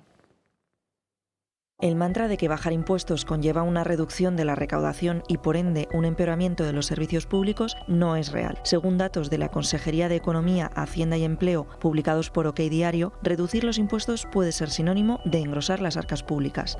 Por ejemplo, la Comunidad de Madrid en 2007 aumentó un 6,6% su recaudación con respecto al año anterior, cuando se redujo un punto la tarifa del IRPF. Y, de hecho, desde dicho ejercicio fiscal, el fisco ha aumentado sus ingresos en más de 2.000 millones de de euros. Desde el gobierno madrileño se apunta que con la nueva reducción del IRPF, los madrileños ahorrarán otros 330 millones de euros más. Un ejemplo seguido por el Ejecutivo andaluz, como la exención del 100% en el impuesto sobre el patrimonio, aprobado el pasado martes, y que según apuntan expertos fiscalistas en el debate, podría ser una jugada inteligente para huir, por ejemplo, del infierno fiscal de Cataluña. El denominado autogobierno fiscal genera una pequeña menor recaudación que puede recuperarse por otras vías, atrayendo a contribuyentes de otras comunidades autónomas. Además, se explican que esos ricos supuestamente destinatarios de las bajadas de impuestos no son los realmente beneficiados, puesto que ese tipo de contribuyente directamente escapa de la alta tributación. Así que mientras los socios comunistas del presidente del gobierno, Pedro Sánchez, insisten en que las bajadas de impuestos solo benefician a los ricos, Hacienda se frota las manos allí donde un presidente autonómico decide bajar los impuestos. Véase a modo de ejemplo las 6 rebajas fiscales del presidente de la Junta Andaluza, Juanma Moreno, quien ha conseguido ya 280.000 contribuyentes nuevos y hasta un 5% más de recaudación que durante los 37 años de gobierno socialista. En un país como el nuestro, que según el Banco de España enfrenta una inflación aún más intensa para los próximos meses, hasta el economista Keynes recomendaría en fecha presente bajar los impuestos. Bueno, esa recaudación se traduce en 2.000 millones de euros desde que llegó la presidenta, bueno, desde el año 2007, con respecto a esa rebaja que hizo la presidenta de la Comunidad de Madrid, Isabel Díaz Ayuso, de recaudación. O sea, al final vemos cómo no bajar impuestos beneficia a que se movilice toda la economía y a que, a fin de cuentas, haga una mejor gestión y se recaude más. Pero al margen de ese efecto, es que yo creo que hay una cuestión ya de justicia, de justicia que la gente lo está viendo porque lo está sufriendo en estos últimos meses. Y es que desde principios de años hasta ahora el Gobierno ha recaudado 22.000 millones de euros más por la inflación, por la subida de los precios. También por el gas, por el impuesto al gas. Sí, pero es una recaudación extra que está consiguiendo el Gobierno por esa subida de precios que debería corresponder a los ciudadanos. Y el Gobierno se niega en redondo a devolver ese dinero a los ciudadanos. Y no se entiende, porque lo que quiere el Gobierno es tener el dinero para luego repartirlo él a su manera y seguir teniendo sectores agradecidos de aquí a las elecciones. Pero, en fin, yo creo que es una situación ya de justicia, más allá de los efectos que pueda tener. Es el dinero de los ciudadanos que el Gobierno se está llevando cuando no le correspondía llevárselo, por una subida de precios que está castigando sobre todo a los ciudadanos. Si volvemos al tema anterior, que era el tema de que las autonomías tienen capacidad fiscal, yo me gustaría recordar la historia de eso. O sea, eso empieza porque Cataluña exige que se le dé un porcentaje del IRPF, que primero fue un 25 y después fue un 50. O sea, que viene de ahí porque Cataluña en su momento, no se sabe por qué, no quiso aceptar el concierto. Cuando se le ofrecía in idem tempore, no quiso. Entonces, cuando se dio cuenta de esa historia, quería un porcentaje. El argumento que se usó para convencer al resto del país de que era muy importante que las autonomías tuvieran una cesión de impuestos era lo que se llama corresponsabilidad fiscal. Es decir, es muy importante que el señor que me gobierna y que pide mi voto para él, no solamente gaste el dinero que me cobra otro, sino que sea corresponsable en el dinero que me cobra y que gasta. Porque entonces yo puedo escoger al que menos cobra y más gasta para mí, y no al revés. Francas, vamos a dejar de ahí nace todo el tema. Este tema, pero vamos a volver después de la publicidad, porque tenemos, además quiero preguntarle una cosa a Fernando con respecto a este asunto. Pero el acogimiento familiar es una alternativa real para los menores, es garantía de estabilidad, manutención, educación, formación, prosperidad y sobre todo cariño. Es en definitiva un hogar. Personalidades como Pierce Brosnan y John Lennon llegaron al éxito de la mano de su familia de acogida. Acoge a un menor, dale un hogar y construye su futuro. Toda la información aparece en el QR que está en pantalla. Es una campaña financiada por la Unión Europea Next Generation del Plan de Recuperación de la Comunidad de Madrid. En unos minutos estamos con ustedes. Estamos de vuelta a la 1 de la tarde y tenemos una noticia de última hora que darles porque el Consejo General del Poder Judicial no ha llegado a ningún acuerdo y además no se van a poder volver a reunir hasta que venga la visita del comisario de Justicia, que creo recordar era el 30 de septiembre de este mes. No sin antes, como el 28, perdón. La última breaking. Cuéntanos. Santísimo Padre, Santo Padre, le ha dicho a Monseñor Reig Pla, obispo de Alcalá, que cumple dentro de un mes y medio 75 años. Hasta luego, Lucas. Osoro tiene 78 y sigue ahí, y hay 15 obispos más por encima de los 75, pero este hombre ya sabéis que se había manifestado antiaborto, con el tema LGTB había hablado con enorme claridad, etcétera, etcétera. Pues parece que le van a anticipar la jubilación a Monseñor Reig Pla, a quien deseo desde aquí, pues es un buen amigo, Le envío un fortísimo abrazo y bueno, entra como yo en la edad de jubilación. Así que muy bien. Vamos a ¿Vas a volver. jubilar? No. Ya estoy jubilado, ¿no me lo ves? Ya te veo. No. Yo estoy jubilado. No. ¿Cómo que no, Aquí Ana? te necesitamos aquí en Dando Sí, Caña. me necesitáis. ¿Qué va? No sabía yo que En toda la cadena. no sabía yo que con 57 se le dejaban a uno jubilar. Qué majo eres, Fernando. Luego te doy un puro de esos que tenemos a medias. No, me he ido a publicidad y he dicho que tenía que hacer una pregunta a Fernando porque siempre se dice que al final cuando se bajan impuestos no se benefician a las rentas más bajas, pero es que esto no es así porque es justamente lo contrario. Es todo lo contrario, es rotundamente falso de que la bajada de impuestos afecta a las rentas ricas. Vamos a empezar porque las rentas ricas tienen fondos de inversión, utilizan métodos de inversión que tributan por lo mismo o que tributan en el momento de que se ejecutan esos fondos. Y las rentas bajas al final somos los españolitos de a pie que trabajamos, cobramos y pagamos un impuesto. Y por lo tanto, a quien está afectando de una forma brutal la deflactación precisamente es a las rentas bajas. O sea, si pedimos a gritos es una deflactación de impuestos, es porque a quien más afecta es al que gana 15, 18, 20, 23. A las rentas mucho más altas las deja de afectar porque está dentro de los tipos que estaba. Porque hay que recordar además, que es que hay un tipo máximo. Y las rentas altas son todas las que ganan el tipo máximo. Claro. Una pregunta, Fernando. ¿Cuánto paga un empresario? Yo tengo un bar, ¿vale? Y con una sociedad limitada y trabaja mi mujer y 2 hijos y una persona de no sé qué. Y a final de año gano 70.000 euros. Es decir, entre lo que gasto y lo que... Bueno, pues le iba a decir, si pretende usted tener un bar con 70.000 euros de ingresos, ciérrelo. Espera. No, de ingresos no. Ganancia, beneficios. beneficios. 70.000. ¿Cuánto pago de impuestos de sociedades? ¿Qué bar es ese? Bueno, si el bar está a nombre de una sociedad, va a pagar el 25% del impuesto de sociedades, pero entonces el dinero, si se lo quiere llevar, lo tiene que pasar a dividendos y vuelve a pagar tributación sobre él. Si lo tiene como persona física, pues va a entrar en el tipo máximo tributario. Pero vamos por partes, para que la gente lo entienda. Es decir, tengo el bar.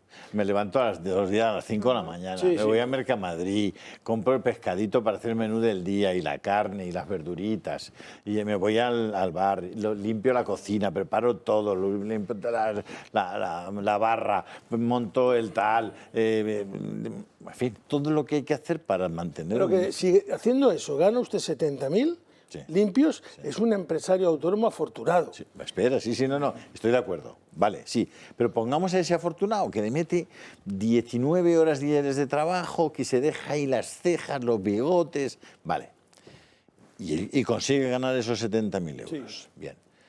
Si es una SL, lo que ha montado para alquilar el negocio, etcétera, etcétera, paga el 25%. El 25% y luego, de los beneficios... Espera, paga el 25%. Imaginemos que es Iberdrola. Sí. Es lo mismo. Iberdrola es un bar, pero enorme, y gana 70.000 millones de euros. Tiene un 5% más, pero bueno... Pero ¿cuánto paga? 30. El 30% de impuestos realmente. Sociales. Y va a pagar menos porque como Iberdrola tiene la capacidad de deducirse por inversiones tecnológicas, por Internet, por lo otro, porcentualmente hablando, seguro que Iberdrola acaba pagando menos que el empresario del bar. Es que otra cosa es que 70.000 millones menos cuánto es. Hasta donde yo he leído, pues se puede bajar hasta un 15 o un 14%, fácil. Bueno, por eso, no, pero espera. Ya hemos bajado la mitad, ¿eh? Por eso te digo que es que el desgraciado del bar, digo desgraciado desde el punto de vista de lo que le cuesta eso, al 25. A ver, pero es que el desgraciado del bar el desgraciado de Iberdrola al 15. Oye, majo. Es que el desgraciado del bar no tiene capacidad de deducciones, ni tiene gente sindical, ni tiene auditores. Y además, el bar es sota caballo rey. En Iberdrola, a ver, ¿quién le dice a usted que esos 500 millones que ponen de la inversión o del gasto realizado en el sur de Bollullos del Condado son o no son o dejan de ser deducibles? Es decir, ahí, en las grandes alturas, piense usted una cosa, son miles y miles de inversiones, miles y miles de apuntes, eso es irrevisable y aunque tengan inspectores continuos mirando, es que no tiene nada que ver. Al final las compañías pagan lo que quieren. Vamos a ir, ejemplo de Iberdrola. Hay un señor que ha estado imputado durante mucho tiempo de la Audiencia Nacional e Iberdrola, para defender a ese señor, contrata 15 equipos de abogados y se gasta 20 millones de euros, 30 no se sabe porque nadie se... Bueno, supongo que en la Junta General siguiente le preguntará, pero usted cuánto se ha gastado en abogados para defender a usted mismo. porque no lo ha pagado usted, se lo ha tenido que pagar Iberdrola, ¿no?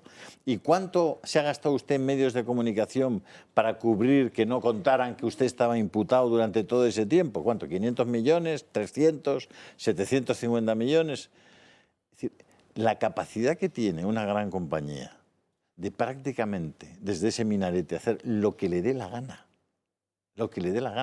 teniendo en cuenta que ese dinero es de los accionistas. Sí. ¿Vale? Lo que pasa es que los accionistas pequeños, que son probablemente los que controlarían un porcentaje más importante de esa total acciones que están en el mercado, esos no pintan nada. Es que las multinacionales son una entelequia absoluta y total.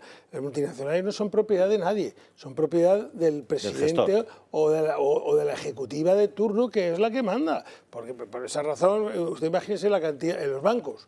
Los bancos, ¿cuánto tiene la familia de Santander, del Banco Santander, la familia Botín? ¿Qué porcentaje tiene el Banco Santander? Y se habla de ellos como de los dueños. Y no tendrá un 8, un 7, un 1%. El problema es que eso está diluido tanto en tanto accionista que no hay forma de poner a todos de acuerdo para poder coger el control de las acciones. Y luego tienes los grandes fondos de inversión, tienes los fondos públicos, etcétera, que son los que ayudan, los que invierten y ayudan a colocar y a recolocar a presidentes. Entonces ahí están, las puertas giratorias están en esos sitios. O sea, ¿dónde están colocados todos los políticos? ¿Hacemos la lista? No. ¿Traigas usted un día la lista de dónde están todos colocados? En empresas públicas, en el fondo. Eso lo veíamos el otro día en el Congreso de los Diputados, que se echaban en cara el PP y el PSOE, lo de las eléctricas y la subida de la luz y tal, y ninguno de los dos decía, bueno, es que usted tiene a Pepe Blanco en Red Eléctrica, y usted tiene a Beatriz Corredor en Enagas, y usted tiene a... Porque cada uno de ellos están, medio PP y medio PSOE, claro, están colocados en las eléctricas. Es su retiro dorado, porque ahí dejan ya de ser político, pasan a político de tercera hasta que no va a político de primera, pero llega a Red.es y le ponen 700.000 euros de sueldo, chofer, con un BMW enorme y grande que no entra en ningún garaje, y 2 escoltas, más las comidas, más las cenas, y te encuentras con que a una determinada edad a vivir que son 2 días. Es que este país es una vergüenza. Más valía que los políticos ganaran mucho más, pero un régimen de incompatibilidad es total. Oiga, si usted ha sido político, no puede pertenecer a nada de lo que haya tocado o parecido que toca, ni desde luego tener relación con empresas que puedan tener una mínima relación económica o política con el Estado. Porque es que aquí están las influencias. O sea, yo mañana, ministro, pues a mí no me pueden hacer ministro, si es que robaría. Porque sería tal la cantidad de dinero con la que luego tienes que hacerte cuando lo dejas, que es que acabas robando. Desgraciadamente, por eso la gente honrada no somos políticos. Bueno, habrá de todo también. Habrá que echar algún capote a aquel honrado que lo ha hecho todo con... No, yo no he dicho que todos los políticos no sean honrados. Lo que digo es que los honrados no somos políticos. Lo que significa que dentro de los políticos hay honrados y no honrados. Lo que sí es una realidad es que mientras sucede todo esto, la deuda pública continúa creciendo. Y veíamos como en el mes de julio alcanzaba casi el 1,5 billones. Nos va a contar Marien Vallejo. Muy buenos días, Marien. Sí, Ana, la economía española no deja de sufrir y desplomarse, y son muchos los expertos que aseguran que nos encontramos a las puertas de una fuerte y larga crisis económica. Una afirmación que se entiende mejor al conocer que la deuda pública ha vuelto a subir durante el pasado mes de julio, marcando un máximo histórico de, atención, 1,48 billones de euros. Con este ya son 3 meses consecutivos de subida, debida principalmente al crecimiento del endeudamiento del Estado y al de las corporaciones locales. Además, según el dato del PIB de los últimos 4 trimestres, el ratio de deuda se situaría en el 117,7%, por encima del objetivo del Gobierno, que lo estableció en el 115,2%. Unos datos, Ana, que para el Ejecutivo son consecuencia de la pandemia y de la invasión de Ucrania. Muchísimas gracias, Marien. Y sobre todo que las únicas que han sabido reducir esta deuda han sido las comunidades autónomas en un 0,7%. Bueno, es que ese es el... Vamos, obligadas. Es que hay que empezar de cero aquí. Sí. Y hemos dicho muchas veces que había que ir a un presupuesto base cero, porque esto es simplemente insostenible. O sea, estamos orgullosísimos de nuestro estado de bienestar. Cada día tenemos peor educación. Cada día tenemos peor sanidad. Cada día estamos más endeudados y seguimos estando orgullosos. Eso, si lo proyectas en el tiempo, es insostenible. Porque la educación será cada vez peor, como ya es, la sanidad será todavía peor, como ya es, y no habrá estado de bienestar. no tendremos dinero para repartir. ¿Qué tenemos hoy? Una situación de encadenamiento al Banco Central Europeo y a los organismos internacionales de crédito. Pero de encadenamiento significa que, yo lo digo muchas veces, nos llama el Botones del Banco Central Europeo y le dice a Sánchez, que soy el Botones del Banco Central Europeo, hace esto. Y el otro lo hace. No tenemos ningún margen. O sea, ahora estamos recaudando 22.000 millones y tal, pero seguimos endeudándonos más. ¿Para hacer qué? ¿Por qué nadie se sienta en esta mesa, en la mesa que quieran, a explicarle por qué no se puede gestionar mejor la sanidad? O sea, el paradigma es lo que han hecho en Valencia con Rivera Salud y con Torrevieja y Alcira. Unos hospitales que estaban gestionados por empresas privadas, que eran hospitales de atención pública absoluta, sanidad universal, excelente, gratuita, pero gestionados privadamente, son revertidos a lo público y se convierten en unos monstruos que gastan muchísimo más dinero, que dan mucha peor atención y mucha peor calidad. ¿Por qué no están dispuestos a hacer los números de cuánto costaría más libertad? ¿Cuánto costaría aplicar de verdad el principio de subsidiariedad? ¿Cuánto ahorraríamos solo gestionando bien? ¿Cuánto ahorraríamos? Es que debiendo 1,5 billones no tenemos nada que hacer. Ya, pero el responsable político, que es al fin y al cabo el que decide sobre todo eso, tanto sobre los hospitales de Alcira como sobre el presupuesto y el déficit, es un señor que en su cabeza el mundo dura 4 años. Ya está. Solo dura 4 años. Cuando lleva 3 años se puede plantear 4 más. Pero en principio solo dura 4 años, con lo cual, ¿qué puñeta le importa a él y en que el algunos déficit casos, cuando crezca lleva, tanto? O sea, y en algunos casos, cuando lleva 3 años y que ya sabe que no va a repetir, el último año le importa menos que nada. Ese es el gran problema, porque la mentalidad que tienen, o sea, la mentalidad de servicio al país no existe. La mentalidad de servicio al ciudadano no existe. La mentalidad existe es, me sirvo a mí mismo, y desgraciadamente podríamos plantearnos por qué estamos seleccionando esa gente en el mundo político. Eso, pero que la estamos seleccionando es un hecho empírico.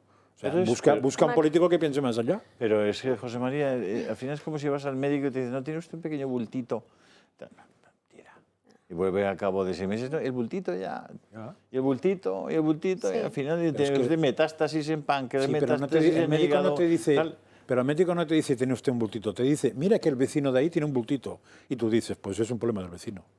Ese es el problema. Es que, coño, si fuera mi bultito, claro. Mariano. Pero el político que ha endeudado a España con esa millonada no va a pagar un euro. Y el problema de este señor, aunque le digan el bultito, es que no se muere él, se muere el otro. Por eso. O sea. Pero el problema, yo creo que uno de los problemas que tenemos en España es que se confunde muchas veces la buena gestión con tener más dinero, con echar más dinero a esa gestión. Es decir, yo creo que, por ejemplo, lo escuchamos ayer en las críticas a Juanma Moreno por suprimir o eximir del impuesto de patrimonio, que al final eran 93 millones de euros. Estaban diciendo que ese dinero pues se quita al servicio público, es decir, suponiendo que 93 millones iban a mejorar un servicio público, cuando yo creo que hay un problema de gestión más que de dinero, y la gestión está fallando en muchos sectores, en el sector sanitario, en el sector educativo y en otros muchos sectores que tenemos aquí. Entonces, eso al final, el relacionar la buena gestión con el dinero es lo que hace al mismo tiempo al gobierno de la izquierda, en este caso, pues a subir impuestos y negarse en redondo a bajarlos, porque cuanto más dinero haya, según su teoría, pues mejor se van a gestionar los servicios públicos como la educación. Pero la gente es que piensa cuando ve esto que está en el cine. Dice, oiga, que debe usted 1,484 billones de euros.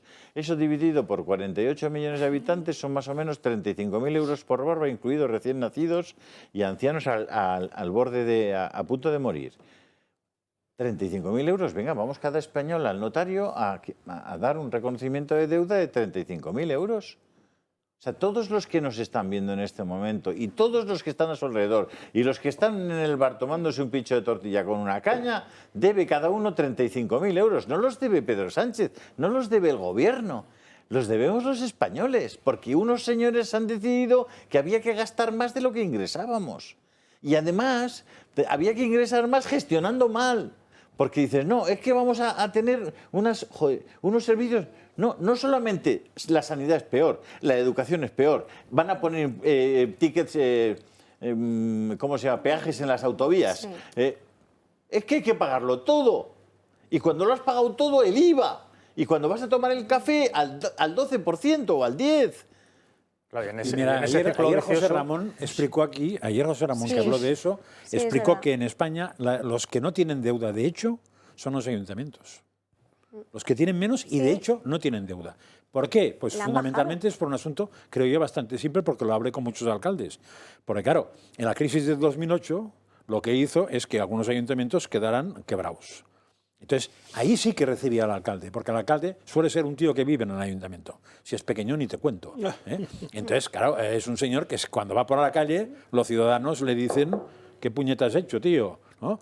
Con lo cual, ese sería el contrapeso de la mentalidad de 4 años.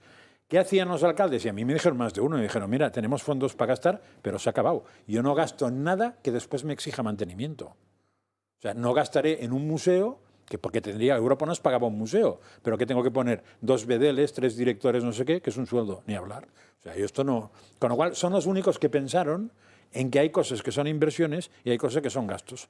Pero el autonómico ya lo tiene más lejos, porque imagínate el presidente de la Generalitat de no sé qué, el paseo que hace por según qué pueblos. Y no te digo Pedro Sánchez, que quiere irse a Europa.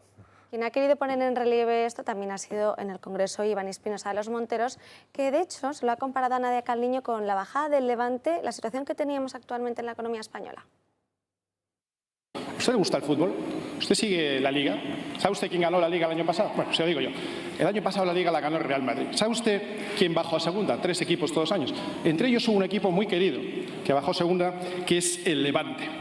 Pero pasó una cosa muy curiosa en la Liga del año pasado. Aunque el Real Madrid en las últimas jornadas fue el que sumó más puntos, porque sumó 20 puntos en las últimas 9 jornadas, el Levante, con solo 16 puntos sumados, creció un 84%. El equipo que más creció en toda la Liga. ¿Sabe usted lo que eso significa? Absolutamente nada. Lamentablemente, el Levante bajó a segunda, quedó penúltimo, porque creció mucho, pero no valió para nada. ¿Sabe usted por qué? Porque partía de una base muy pequeña. Cuando se parte de una base muy pequeña, por mucho que se crezca, no pasa absolutamente nada. Usted está aquí todos los días diciendo que España crece más que nadie, pero ¿sabe cuál es la realidad? Que esta es la liga en la que juega usted, la que es entrenadora, la Liga Económica Europea, la Liga de Crecimiento Económico medido por PIB, datos de Eurostat. ¿Y sabe usted lo que pasa? Que por mucho que usted diga que España es la que más crece, España entre el 2019 y el 2021, últimos datos anuales que tenemos, es la que está a la cola de la Unión Europea. De la misma manera que tuvieron que cambiar de entrenador en el Levante cuando quedó último, probablemente deberíamos cambiar de entrenador en la Liga Económica Europea y en este caso en la española, porque usted, que es la entrenadora, señoría, nos ha bajado a segunda división. Bueno, Nadia Calviño le contestaba, justo lo estábamos comentando en la mesa, que no estaban aquí para hablar de fútbol, pero parece que no se ha enterado de nada de lo que estaba diciendo. Calviño tiene pocas ideas, pero confusas, ¿eh? No ha acertado ni una desde que es ministra. Qué barbaridad, Dios mío. Yo no sé esta gente qué va a hacer cuando acabe. Bueno, sí lo sabemos. Como decía el otro señor, ¿en qué manos estamos? Sí. Bueno, pero pues no hay nada que hacer, ¿eh? Pero sí ha salido de la izquierda en tromba de decir que se ha metido con el Levante, Iván Espinosa de los Monteros. Te lo prometo, ¿eh? Que no puede meterse con el Levante. El Levante es un equipo que tío, pero que no me he metido yo con nadie. Yo estoy de acuerdo que Nadia Calviño no se ha enterado de lo que le estaba diciendo. No se ha querido enterar. No se ha querido enterar, porque aquí el gobierno a veces tiene las ideas muy claras. El argumento fácil es este, es decir, aquí no estamos para hablar de fútbol, es el argumento fácil. Pero tampoco estamos para hablar, o sea, decíamos antes, este gobierno de izquierdas, pero es que son todos los que todos los gobiernos. Son todos. ¿eh? Que nadie se equivoque. Izquierdas y derechas han tirado de la deuda como campeones del mundo, nos han llevado a esta situación y después, tiene toda razón José María, son 4 o 8 años, todo lo más, y luego me voy a una eléctrica. Luego tengo un consejo de administración, una puerta giratoria, o el consejo de administración del bar que va a montar Julio Ariza, que ese es el que va a traer a tanto político para que luego su negocio crezca exponencialmente. Oye, tú verás, yo te lo ofrezco, es un bar. No pongo un bar. No es un bar. No voy a poner un bar. Me gustaría poner un bar. ¿Quieres que gane 76.000 euros claro. y tenga que ir por la mañana a Mercamadrid, que tenga que ir a comprar? No, si yo no estoy yo para tendría eso. que estar abierto 24 horas. Hombre, tendría que ponerse a trabajar. Tendría que estar abierto 24 horas. ¿Y qué hace Julio con su Telegram? Hemos puesto el número de teléfono hoy, ese Julio. es el problema. No me lo tienes toda la razón. Hay que poner en el Telegram el número de teléfono para que la gente pueda seguir enviando mensajes. Es que hay gente que tiene ya el número de teléfono de otros programas y entonces se adelantan. Pero claro, los que no lo saben y se han enganchado ahora mismo Ahí lo tenéis. Que lo sepan, que tienen que meterse en el Telegram de Julio Ariza para coger el teléfono y así poder dejar sus comentarios. Y tenéis la intervención entera de Espinosa Los Monteros, que os la he colgado. Y ya que estamos... Tomás, voy a tener yo que venir más veces. No llega usted a los 60.000. No llega a los 60.000. No. Llegó. Cuando llegó a los 60.000, pero... Le boicotean, porque claro, aquí en las estadísticas de Twitter... No, pero ¿sabes por qué? Porque hay... ¿Por qué no estaba yo? No, porque a veces digo cosas o tal y hay gente pues que no le gusta. Y entonces, pues por ahí promueven tal, vamos de baja del Telegram de Julio Ariza.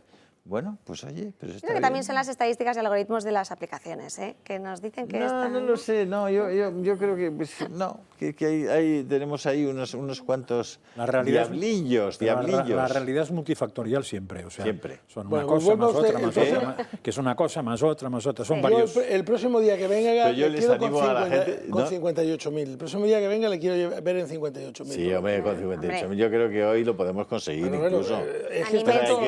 Anímense para que Julio no pierda. Se tienen que animar los espectadores para que Julio no pierda la apuesta, hombre, y para que Fernando venga y lo vea. No me importa, yo estoy feliz con los que están, estoy feliz. Si don Julio Ariza llega a 58.000 antes de esta tarde, yo le invito a comer en uno de esos restaurantes que tanto le gustan. Madre mía, por favor. Bueno. Algo tienen que hacer. Ya estoy en sus manos. Y además le regalo 12 puros. Le va a hacer más ilusión. Puedes probar con las redes sociales también, Julio. Yo que sé, Instagram o cosas de esas para conseguir más seguidores ahí. TikTok, estamos en TikTok, para que lo sepan. Ahí estamos en TikTok. Claro, pues está usted es verdad, en 57.936. 37, perdona. Pues en TikTok somos nuevos, 37, y además se ponen el toro porque se nos acaba de dar de alta y además te voy a decir quién se nos ha dado de alta. 63. Alberto Domínguez, gracias Alberto. Poner ahí en la ventana y Clara. Poner ahí en la ventana lo del Telegram del señor Ariza, a ver si es capaz de subir esos 63 que necesita para comer gratis. Es que la gente a veces no coge bien el nombre. Yo creo que a veces pasa que no coge bien el nombre y al final se le olvida o pone otra cosa. Es Julio Ariza el Toro. Sí, bueno, veréis, es que aparecen... Hay muchísimos Julios Arizas. Porque es un bueno, pero ahí está puesto. Ahí está puesto. A partir de aquí el contador está puesto y le quedan 63... Venga, vamos allá, vamos allá. Sí, si os parece, como estábamos hablando del Congreso, también Inés Cañizares ha querido preguntarle a Yolanda Díaz sobre la reforma laboral. Pues mire, a su relato lo vamos a matar con los datos. La tasa de actividad en España se sitúa en el 58% frente al 74% de la Unión Europea. El paro en España, 12,6% frente al 6,6% de media en la Unión Europea. Según Eurostat, los datos del segundo trimestre de empleo en comparación con el trimestre anterior son fatales. La reforma laboral, a pesar de ustedes, está funcionando. Le voy a dar 3 datos. El primer dato, señoría, en tan solo 6 meses, la tasa de temporalidad en nuestro país se ha reducido en 4 puntos. A día de hoy, seguro que usted lo desconoce, tenemos, escuche bien, tenemos 13,5 millones de trabajadores con contratos estables e indefinidos. El 98,8% de los contratos en nuestro país han superado el periodo de prueba. Bueno, es una forma, como siempre, de limpiar y maquillar la Pero realidad. ¿cómo miente? Yo lo había dicho. ¿Qué datos hay más o menos? Pero ¿cómo miente? Pues claro, el problema de eso que es que lean la bien gente el no dato sabe. de la EPA. ¿Por qué no nos habla de número de horas efectivas de trabajo? Y verá cómo ha bajado de un año para otro, porque los contratos temporales a tiempo completo, lo hemos dicho hace un momento, 10% de ellos han desaparecido. El 10% de los contratos temporales a tiempo completo han desaparecido. Y hay otro 33% que se ha reconvertido en fijo a menos horas de trabajo. Se está oficialmente trabajando menos. Y lo que han hecho con en la forma de esa reforma laboral, señora ministra o lo que sea, ha sido, 1, fomentar que se contrate sin seguridad social en algunas empresas que no tienen para pagar. Y 2, dejar a más gente en la calle. Mariano. Bueno, es que, a ver, en diciembre se cumple un año ya de esta reformita laboral, pues iba a ser la derogación inicial de la reforma laboral de 2012 de Rajoy, se quedó en la reformita que afectó sobre todo, pues como estamos viendo, a los contratos temporales. Pero más allá de lo que ha podido pasar en estos meses, que yo creo que ha podido ser más un maquillaje de cifras sobre los datos, los contratos que si ya no son temporales, son fijos discontinuos, son tal. Es decir, a mí me gustaría saber ¿Cuál es el balance de esta reforma laboral? ¿Se ha reducido el número de parados? Eso primero. ¿Se ha reducido el número de parados por poner en marcha la reforma laboral? ¿Supone alguna ventaja añadida? Porque estamos viendo que no, por las explicaciones que estamos escuchando aquí. ¿Supone alguna ventaja añadida el hecho de que ya no se llamen temporales, sino fijos, discontinuos o como se quiera llamar? Es decir, ¿todo esto qué significa? ¿Qué ha conseguido esta reforma laboral casi un año después? Yo creo que eso habría que hacer un análisis pormenorizado de los datos concretos que se han ido registrando a lo largo de estos últimos meses y ver para qué ha servido realmente esta reforma laboral, que ha sido una de las banderas ideológicas de este gobierno y un incumplimiento también de su programa electoral. Te puedo hacer una pregunta, porque a lo que pregunta él, la respuesta que da el entorno del Ministerio es que ha servido para la seguridad del trabajador. Es decir, ellos dicen que un señor que tenía un contrato de los anteriores a tiempo parcial o temporal, no tenía ninguna seguridad para nada, ni siquiera para que le dieran un crédito para comprar un coche. Y en cambio ahora, como tiene un contrato fijo, llámese discontinuo, fijo birria, fijo, pero da igual, pone fijo, ya tiene capacidad jurídica para que, primero, para estar tranquilo en la vida, porque tiene una seguridad eterna casi, y que le dan cualquier tipo de facilidades, de créditos, etcétera. ¿Eso es verdad? ¿O es, vamos a empezar, porque las cotizaciones en este país son iguales para todos. Por lo tanto, un trabajador contratado a tiempo temporal o a tiempo indefinido, cotizan por lo mismo, cotizan a desempleo, cotizan a IRT, cotizan a invalidez, cotizan muerte, supervivencia, o sea que si se mueren, si se ponen inválidos, cualquier cosa que tengan, tienen los mismos derechos. A efectos de iniciativa privada, es decir, de ir a un banco, el banco que da el dinero a quien le da la gana, a quien no, te lo da, pues hombre, si da créditos temporales. Pero hombre, si ganas 600 euros y el contrato te vence el próximo mes, pues tienes pocas probabilidades de que te compren un coche. Ojo, que si tienes el contrato indefinido y ganas los mismos 600 al mes, también tienes pocas probabilidades de que te den el crédito para el coche. Evidentemente un indefinido siempre suena mejor. Vas a alquilar un piso y el casero ve con buenos ojos o con mejores ojos que seas indefinido que temporal, pero a efectos de las relaciones con la administración pública, de las relaciones con el Estado, no existe diferencia. Tienes los mismos derechos sanitarios, los mismos derechos para pagar impuestos y de obligaciones y todo igual. Lo que pasa es que la mona, vamos a decir así, se pinta mejor con un contrato indefinido, y si en lugar de indefinido, bueno, pues puestos así, porque podíamos hacerles indefinidos y obligar a un reconocimiento de antigüedad de 10 años. ¿Por qué? Porque así ya tienen 10 años asegurada de una indemnización y que les den un crédito. Es que la vida es como es. Es decir, uno empieza a trabajar un día y el día que empieza a trabajar lleva un día trabajando, y cuando lleva 100 días trabajando y adquiere una antigüedad que es la que sirve para otras cosas. Pero en cambio, lo que tampoco podemos estar fomentando es, como se ha hecho, que la gente esté cambiando continuamente de trabajo. Pero en cambio, Fernando, con los fijos discontinuos parece ser que cuando se te acaba, o sea, pasas al discontinuo, no figuras en el paro. El fijo discontinuo no da ninguna garantía más allá de lo que era un temporal, porque el fijo discontinuo es por llamamientos. ¿Qué es lo que significa? Si yo, por ejemplo, tengo este plato de televisión, imagínense que lo gestionara yo y que dijera, firmo un contrato con El Toro y digo, todas las semanas voy a hacer un programa de un par de horas, y contrato mi propio personal. Yo contrato mi personal y los hago fijos discontinuos y les hago el llamamiento el día del programa. El día que vienen, cojo, hago la notificación de alta, y el día que se van hago la notificación de baja y cotizo. Sí. ¿Qué es lo que ocurre? Que si un día hago el programa y no les llamo, es como si les hubiese despedido, porque tengo obligación de llamarles. Es una forma de garantizar que no exista la temporalidad. En las academias, esas que empiezan en septiembre, los colegios que empiezan en septiembre y acaban en noviembre, había la costumbre de dar de alta a alguien y luego darlo de baja. No, es un fijo discontinuo, que lo que pasa es que cotiza de septiembre a junio. Y luego los 3 meses está sin cotizar porque no trabaja. Y cuando empieza el nuevo curso académico, lo vuelven a coger y vuelve otra vez a trabajar porque hacen un alta de llamamiento. En las empresas que tienen contratos del Estado de cursos, sobre todo las de formación, yo soy las que más he conocido, pues que sale un curso que la comunidad acuden las empresas a tropel a esos concursos, le adjudican a una y esa tiene unos trabajadores fijos que se dedican a esto, pero que solo los dan de alta en los tiempos que trabajan. ¿Y eso cómo afecta a las cifras del paro? ¿Afecta de alguna manera o sigue todo igual? Se contabilizan. Es que el fijo discontinuo, que yo sepa, cuando no trabajas sí que tiene derecho a cobrar. ¿Sí? Hombre, En los tiempos que trabajan, no. Entonces, que dijeron que no figuraban en el paro. Yo creo que sí figuran en el paro. Sí, antes sí figuraban en el paro los fijos discontinuos.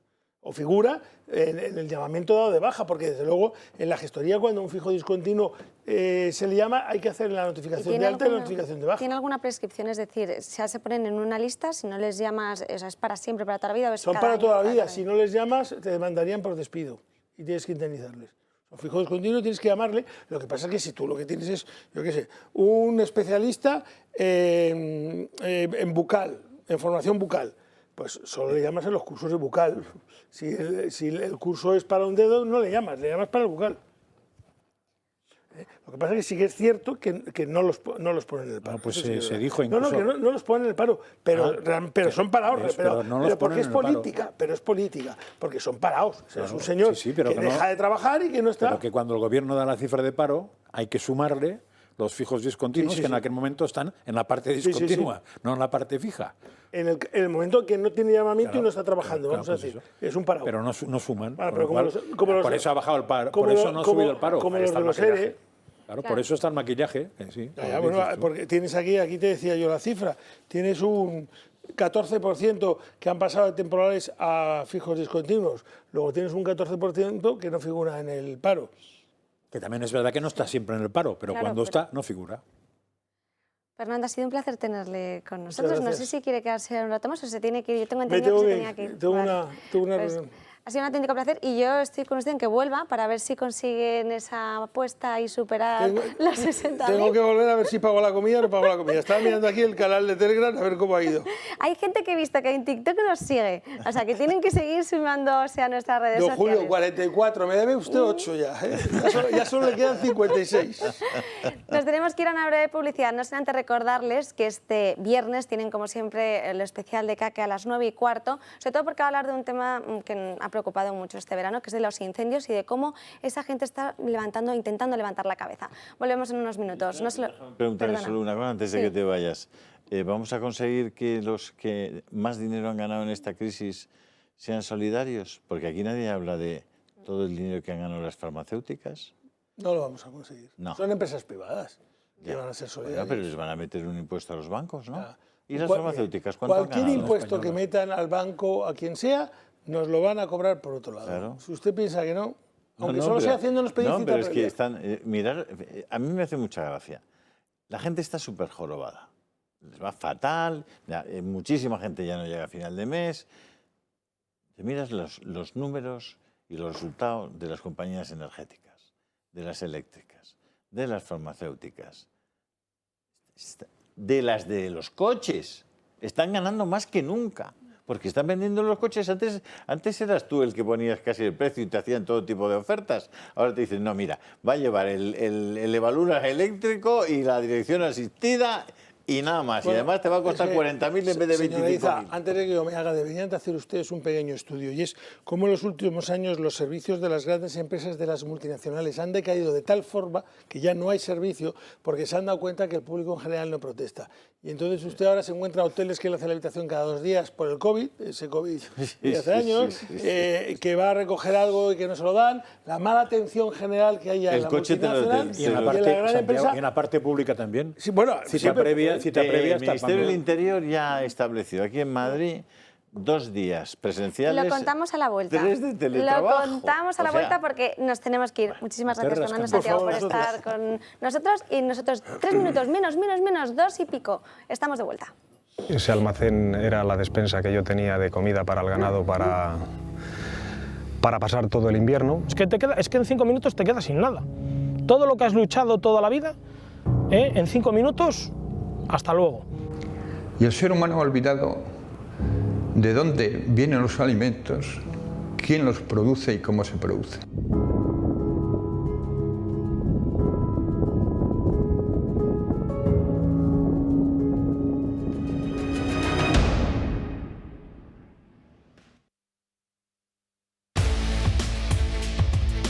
De vuelta a 2-20 y como ya había anunciado Julio Ariza, es que nos hemos encontrado con que la ministra de Hacienda vuelve después de 9 meses a hablar del teletrabajo. Lo que quiere es aplicar el teletrabajo ya en el mes de septiembre, incluso espera que algunos supuestos se puedan dar este mes. La regla general marcada será trabajar 3 días en remoto y otros 2 tendrán que acudir presencialmente, pero esto no se va a cumplir en todos los ministerios. Como ha indicado Julio, el Ministerio de Interior, por ejemplo, establece 2 días de trabajo presenciales.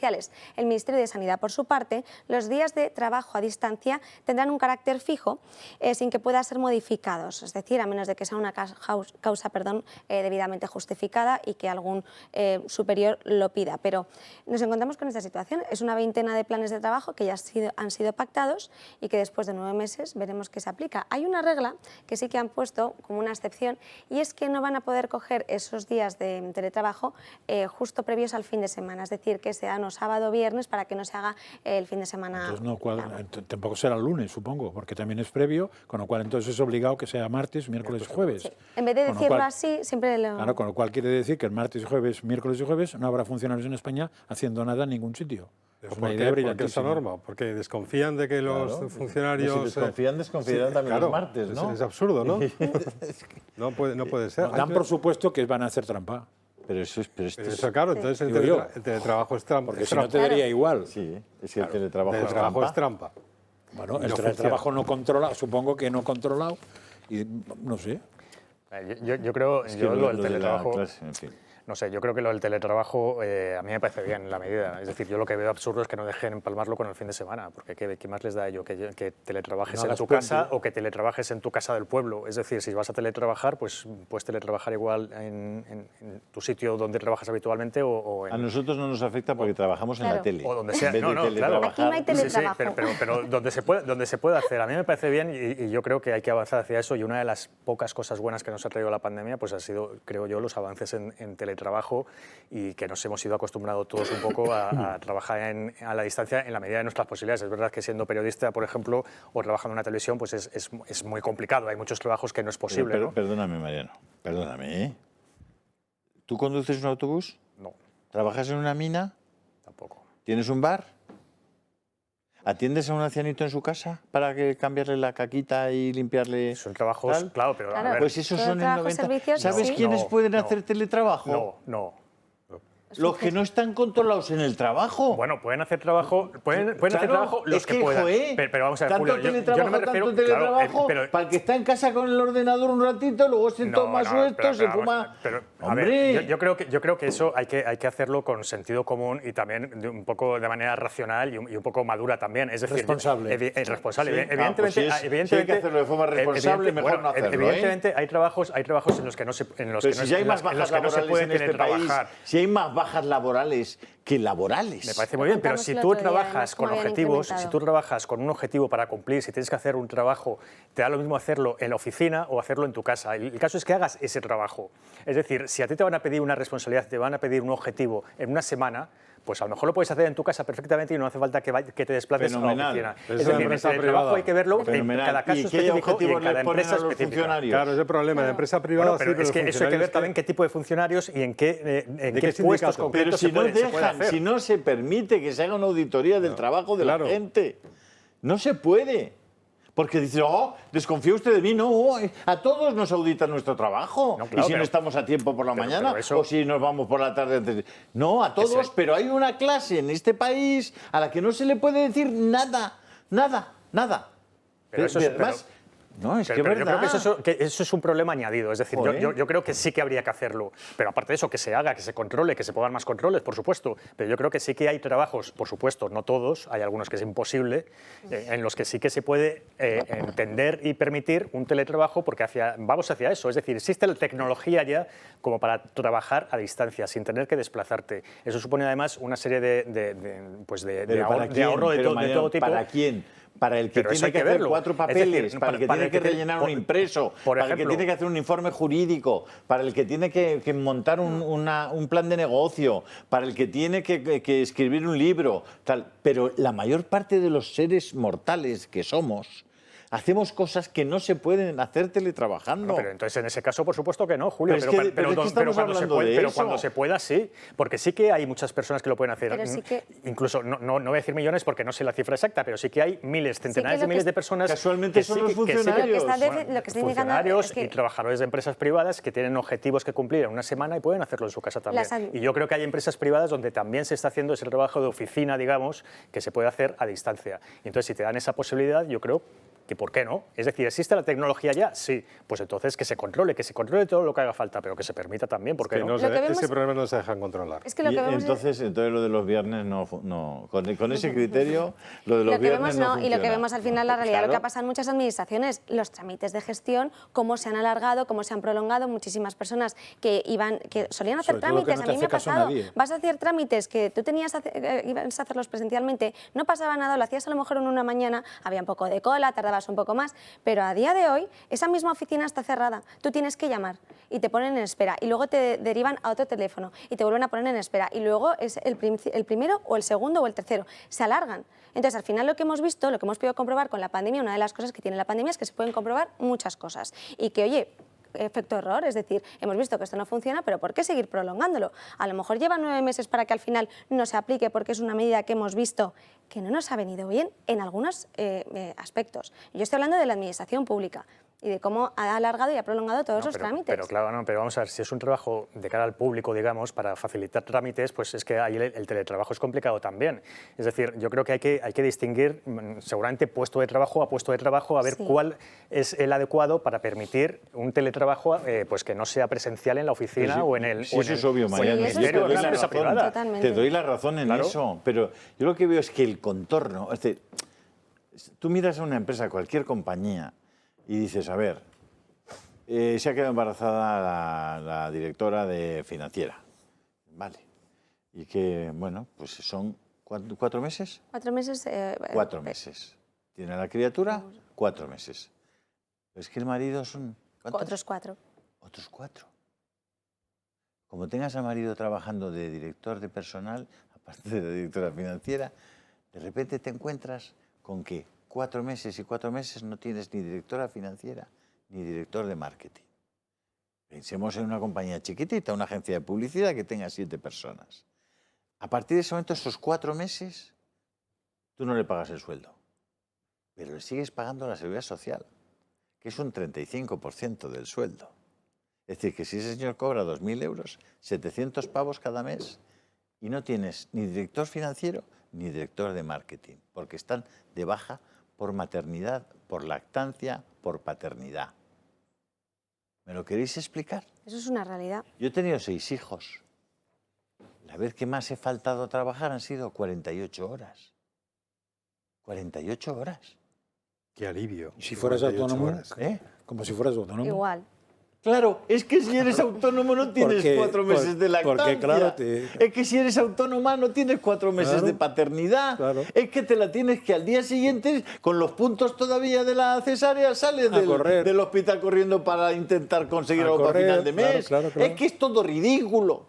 Es que no tiene ningún sentido. Pero vuelve al teletrabajo. Sí tiene sentido, lo que está diciendo Mariano, sí tiene sentido que haya empleos, que haya puestos de trabajo que se puedan teletrabajar.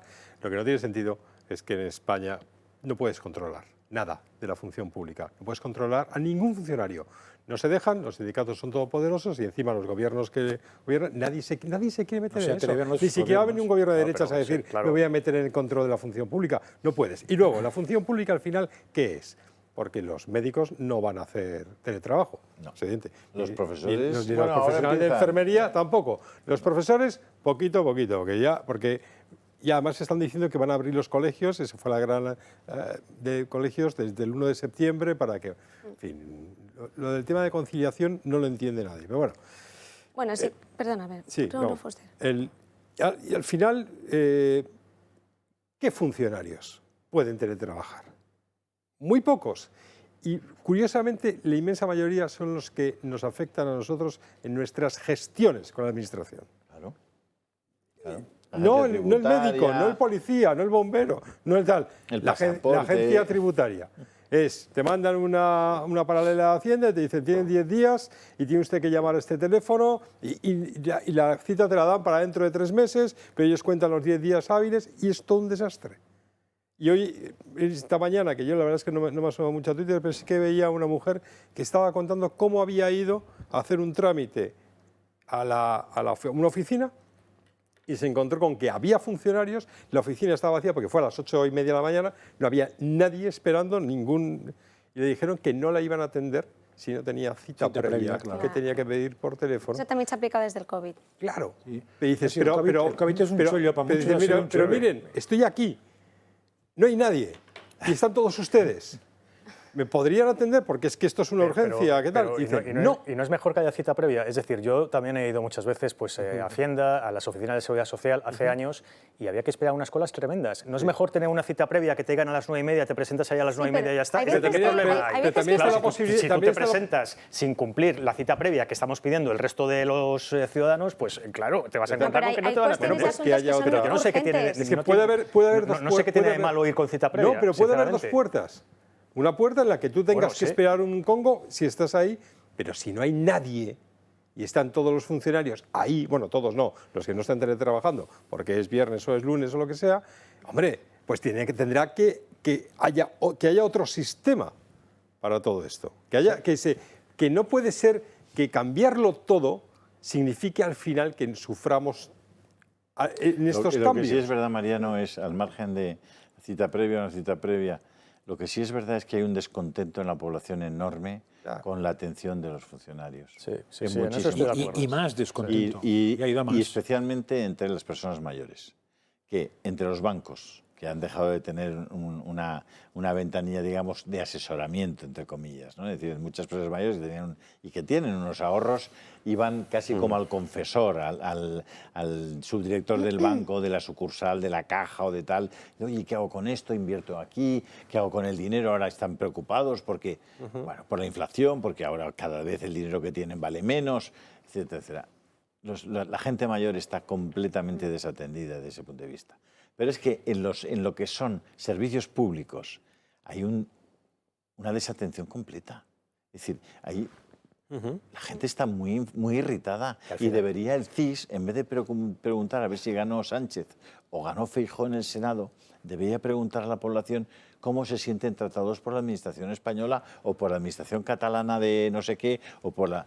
Totalmente de acuerdo, pero es que al final es mala gestión. Mala gestión, es decir, no es una cuestión de dinero. Volvemos al tema del que estábamos hablando antes. Es una mala gestión en la administración en general. En muchos trámites, en muchos ejercicios que hay que hacer, en muchas actividades que necesitas y en muchos, no sé, rellenar un papel. Es decir, es una mala gestión en general, porque no te facilitan las cosas, muchas veces te las complican. Es decir, yo estoy de acuerdo en que hay mala gestión. Estoy totalmente de acuerdo, pero entonces hay que atacar por ahí. Es decir, pues que se mire de una vez por todas qué es lo que está fallando y que se mejore, pero da la impresión de que tampoco se está mirando, no se está haciendo un estudio pormenorizado de por qué falla la gestión. Sí. Un ejemplo muy rápido. Yo conozco una multinacional, que si queréis os doy el nombre, que ya hace 15 años que tenía teletrabajo en España al menos, ¿no? Y yo conocía a algunos de los que estaban normalmente teletrabajando, lo cual quiere decir que a veces estaban en la oficina, da igual porque funcionaban por objetivos. Ahora, si un domingo a las 4 de la tarde les necesitaban para algo, dejaban, con perdón, el trasero para llegar. ¿Puedes hacer eso con un funcionario de estos? Pregunto. Un domingo a las 4, ¿quién necesita un funcionario? Pues María. Algo, que pase algo. Otro tema que tampoco están gestionando... Lo gestionando... digo porque hay sus pros y sus contras, claro. Otro tema que tampoco están gestionando demasiado bien desde el Ministerio de Sanidad, Carolina Darias, es el tema de las mascarillas en transportes, porque justo ayer, además, el sector de transportes le pedía que, por favor, las eliminara de los transportes públicos. Nos lo va a contar Jorge Prieto. Muy buenos días, Jorge. Sí, Ana, la ministra Carolina Darias sigue en sus 13 y sigue posponiendo la fecha para quitar las mascarillas en el transporte público. Todo ello en un contexto donde la tasa de ocupación de camas se sitúa en el 2% y en la UCI en el 1,84%. Y es que la gente mayor de 65 años está camino de la cuarta dosis y la incidencia, según expertos de salud pública, sigue descendiendo en gran medida. A su vez, se ha eliminado la mascarilla en los aeropuertos, un sitio que congrega a viajeros de todo el mundo y de países países en los que la mascarilla en el transporte público no es obligatoria. Y no ha pasado nada malo. Es el ejemplo de Portugal, Francia, Bélgica o Reino Unido, entre otros. Pues bien, de momento solo queda esperar a la reunión que la ministra tendrá esta semana con el Consejo Interterritorial de Salud y la Comisión de Salud Pública. Muchísimas gracias, Jorge. En el tema del tratamiento del COVID, espero que alguna vez alguien con capacidad financiera para hacer el informe y el estudio y con la objetividad y el desapasionamiento suficiente nos explique qué medidas se han ido tomando en unos países de referencia y qué resultados dieron esas medidas. Claro. Bueno, el otro día hizo The Lancet tan sencillo como eso. The Lancet hizo un avance sobre ese asunto y mira, la de las mascarillas es fabuloso, es uno de los temas principales. Sabemos que las mascarillas no funcionan, porque para que las mascarillas funcionen tiene que estar en un entorno controlado, sanitario, higiénico, limpio, es decir, a un tipo que está operando, o una doctora que está en el quirófano y está operando a un tipo, la mascarilla le viene fenomenal. Ambiente controlado, todo higiénico, todo estupendo. Mascarilla nueva. Mascarilla nueva, todo eso. A un tipo que va, como yo, con la mascarilla en el bolsillo, que la saca tal, que está con las monedas puestas, que tiene que sabemos que además la mascarilla no es la precisa, que tienes barba, que entonces y luego que no te aprieta. Sabemos que no sirve de nada. Si sabemos que al 99,99% de la población, decía todos nosotros, salvo a los médicos, enfermeros y todos los demás que están en el hospital, las mascarillas no les sirven de nada, esto es solamente una medida de control. No es más, y lo llevamos diciendo muchísimos meses. El otro día, antes Fernando, decía que esta cadena va con 10 meses de adelanto. Bueno, yo creo que yo he contado 17 meses, porque el tema de la deflactación y los temas del IPC los dijimos ya en mayo de 2021, o sea que estamos en 17 meses. Pero bueno, no sirve de nada. Si solamente son medidas de control, ¿por qué seguimos, o son medidas de escaparate? ¿Quién a estas alturas de la vida sigue obsesionado con la idea? Pues un montón de gente. Bueno, en Estados Unidos, Joe Biden declaró hace 2 días en un discurso que se había acabado. Pandemic, COVID is over. Pues intenta entrar sin vacunas en Estados Unidos. ¿Queréis que acabemos con Crónicas de Manicomio o con el total de Biden? No, la tenemos. Lo podemos poner, pero... Yo creo que no nos llega. Sí, pero de todos modos, el tema de la vacunación, por ejemplo, yo acabo de publicar en Telegram cómo Dinamarca ha prohibido, el gobierno danés ha prohibido vacunar a personas menores de 50 años. Lo ha prohibido. Es que nos han llamado de todo. ¿Sabes algo de por qué? No, pero lo han prohibido. Bueno, hay que buscarlo. Nos han llamado de todo durante meses, nos han dicho de todo. Hemos tenido que aguantar todo tipo de impertinencias, solo porque defendíamos que la vacunación era un acto individual, un acto médico, que debía atenerse a la voluntad del paciente de ser o no ser vacunado y que además debía valorarse el riesgo-beneficio de la vacunación en función del riesgo de esa persona, de sus dolencias, de su edad, etcétera, etcétera. Y siempre hemos defendido aquí también que no se vacunaran los menores de 12 años, porque ahí estaba demostrado clarísimamente que el riesgo-beneficio no compensaba la vacunación. Bueno, por eso nos han llamado de todo, hasta el doctor Stigman, al que le tengo un enorme afecto, nos llamó putinejos, antivacunas, no sé qué. Yo digo, pero yo lo que por favor, léete lo que ha hecho ahora The Lancet, el informe de Lancet, mírate lo que ha hecho el gobierno del Reino Unido, el que ha hecho el gobierno de Dinamarca, mírate los resultados del tema de Suecia, mírate la vacunación en Israel, mírate... Es que como mires en toda África. Yo lo que me pregunto es hasta cuándo, pero la vacuna es así, pero yo lo que me pregunto es hasta cuándo nos van a seguir obligando a llevar mascarilla en el metro, en el tren, en el avión. Es decir, porque hasta la semana que viene. Es decir, somos ya una rareza dentro de Europa desde hace tiempo. Es decir, que basta ya, por favor, basta ya. No, somos como niños, nos tratan como a niños y estamos dispuestos a aceptar que nos digan lo que tenemos que hacer hasta en la alcoba. Pero todavía hay mucha gente que vais por la calle, hay mucha gente todavía que lleva la mascarilla motu propio. Bueno, porque se creen que si el gobierno prohíbe una cosa es porque es beneficiosa la cosa. Eso también es posible, y ahí le voy a dar la razón. Tenemos las declaraciones de Joe Biden sobre que la pandemia se había acabado. Ha terminado. A ver, Bush también dijo Señor presidente, es la primera feria del coche en Detroit en 3 años. Sí. ¿Se ha acabado la pandemia? La pandemia se ha acabado. Seguimos teniendo un problema con la COVID, seguimos teniendo que trabajar mucho. Pero la pandemia se ha acabado. Si te fijas, nadie lleva mascarilla. Están todos en forma. Así que creo que está cambiando y creo que este es el ejemplo perfecto. Pues estas son las declaraciones. Oh, este es el presidente de Estados Unidos, es que Estela, ¿eh? Además, las explicaciones que da. Vemos que no hay nadie con mascarilla. Claro, y están como si eso están fuese todos un requisito están todos para bien. que la pandemia se hubiese acabado. Claro, porque podría haber hecho la feria esa en el cementerio de Detroit y a lo mejor podría haber dicho, vaya, están todos muertos, tenemos un problema. Es que es absurdo este hombre, este presidente de Estos Estados vídeos, Unidos. ¿saben dónde los tienen? En el Telegram de Julio Ariza. No, sí. Pero esto es un programa de televisión, ¿de verdad? Vaya, y no hemos hablado ni un minuto del funeral de Isabel II. Un minuto sí. Por favor. Bueno, es que ha habido 10 días Vaya para hablar. televisión. Ha habido 10 días macho, que para eso hablar fue ayer, del... ¿eh? ¿Que no estuviste ayer? Ayer. Ah, No, pero ayer entonces, tampoco. pues ayer. vete los lunes. Ayer no hablamos. ayer tampoco. ¿Tampoco se habló de eso? Y además no fue ayer, fue el no, lunes. Acabó el lunes. Acabó el lunes. ¿Y Biden estuvo en el funeral? No, pero Sí, fue. y lo pusieron muy atrás. Están Cuando le bajan a están la- enfadados porque los pusieron muy atrás. Pero fue el único que llegó en su coche oficial y con es una verdad. serie de Pero privilegios. cuando que le no bajan a tuvieron la el resto, ¿eh? cripta, Pero lo fue castigaron Claro, atrás. pero no es Casa Real. No, pero es que como presidente de un país estaba también fue atrás. Oye, la que estaba muy enfadada era Leticia, ¿no? Sí. Había un meme por ahí brutal. De hecho, Eso no sé, decían, creo que tengo las brutal. imágenes, no lo llegamos a ¿los sacar. tienes? No seáis- Creo no que seáis sí, a ver malos. A si ver. las pueden encontrar. No seáis- Se veía... No seáis malos. Pero porque al final, es lo que dice Julio, había hablado... Pero Leticia estaba al lado de Juan malos. Carlos, ¿eh? Sí, Leticia claro. estaba al lado de Juan Carlos. ¿Y qué? Que supongo que le enfadaba eso. Que no, hombre, que no era por eso. ¿no? Pues Hay un meme buenísimo. Entonces ella sabrá por qué era, porque a mí me Tenemos que importa poner un el meme de pimiento. Leticia Sí, y animar a Leticia a que el mejore el meme- humor, que será más feliz, estará más Igual contenta. tendrá que engordar para eso. ¿Eh? Igual No, tendrá el que meme engordar creo para que no eso. lo tenemos. Yo tenía la foto todo de... el mundo- Pero el meme está en el Telegram.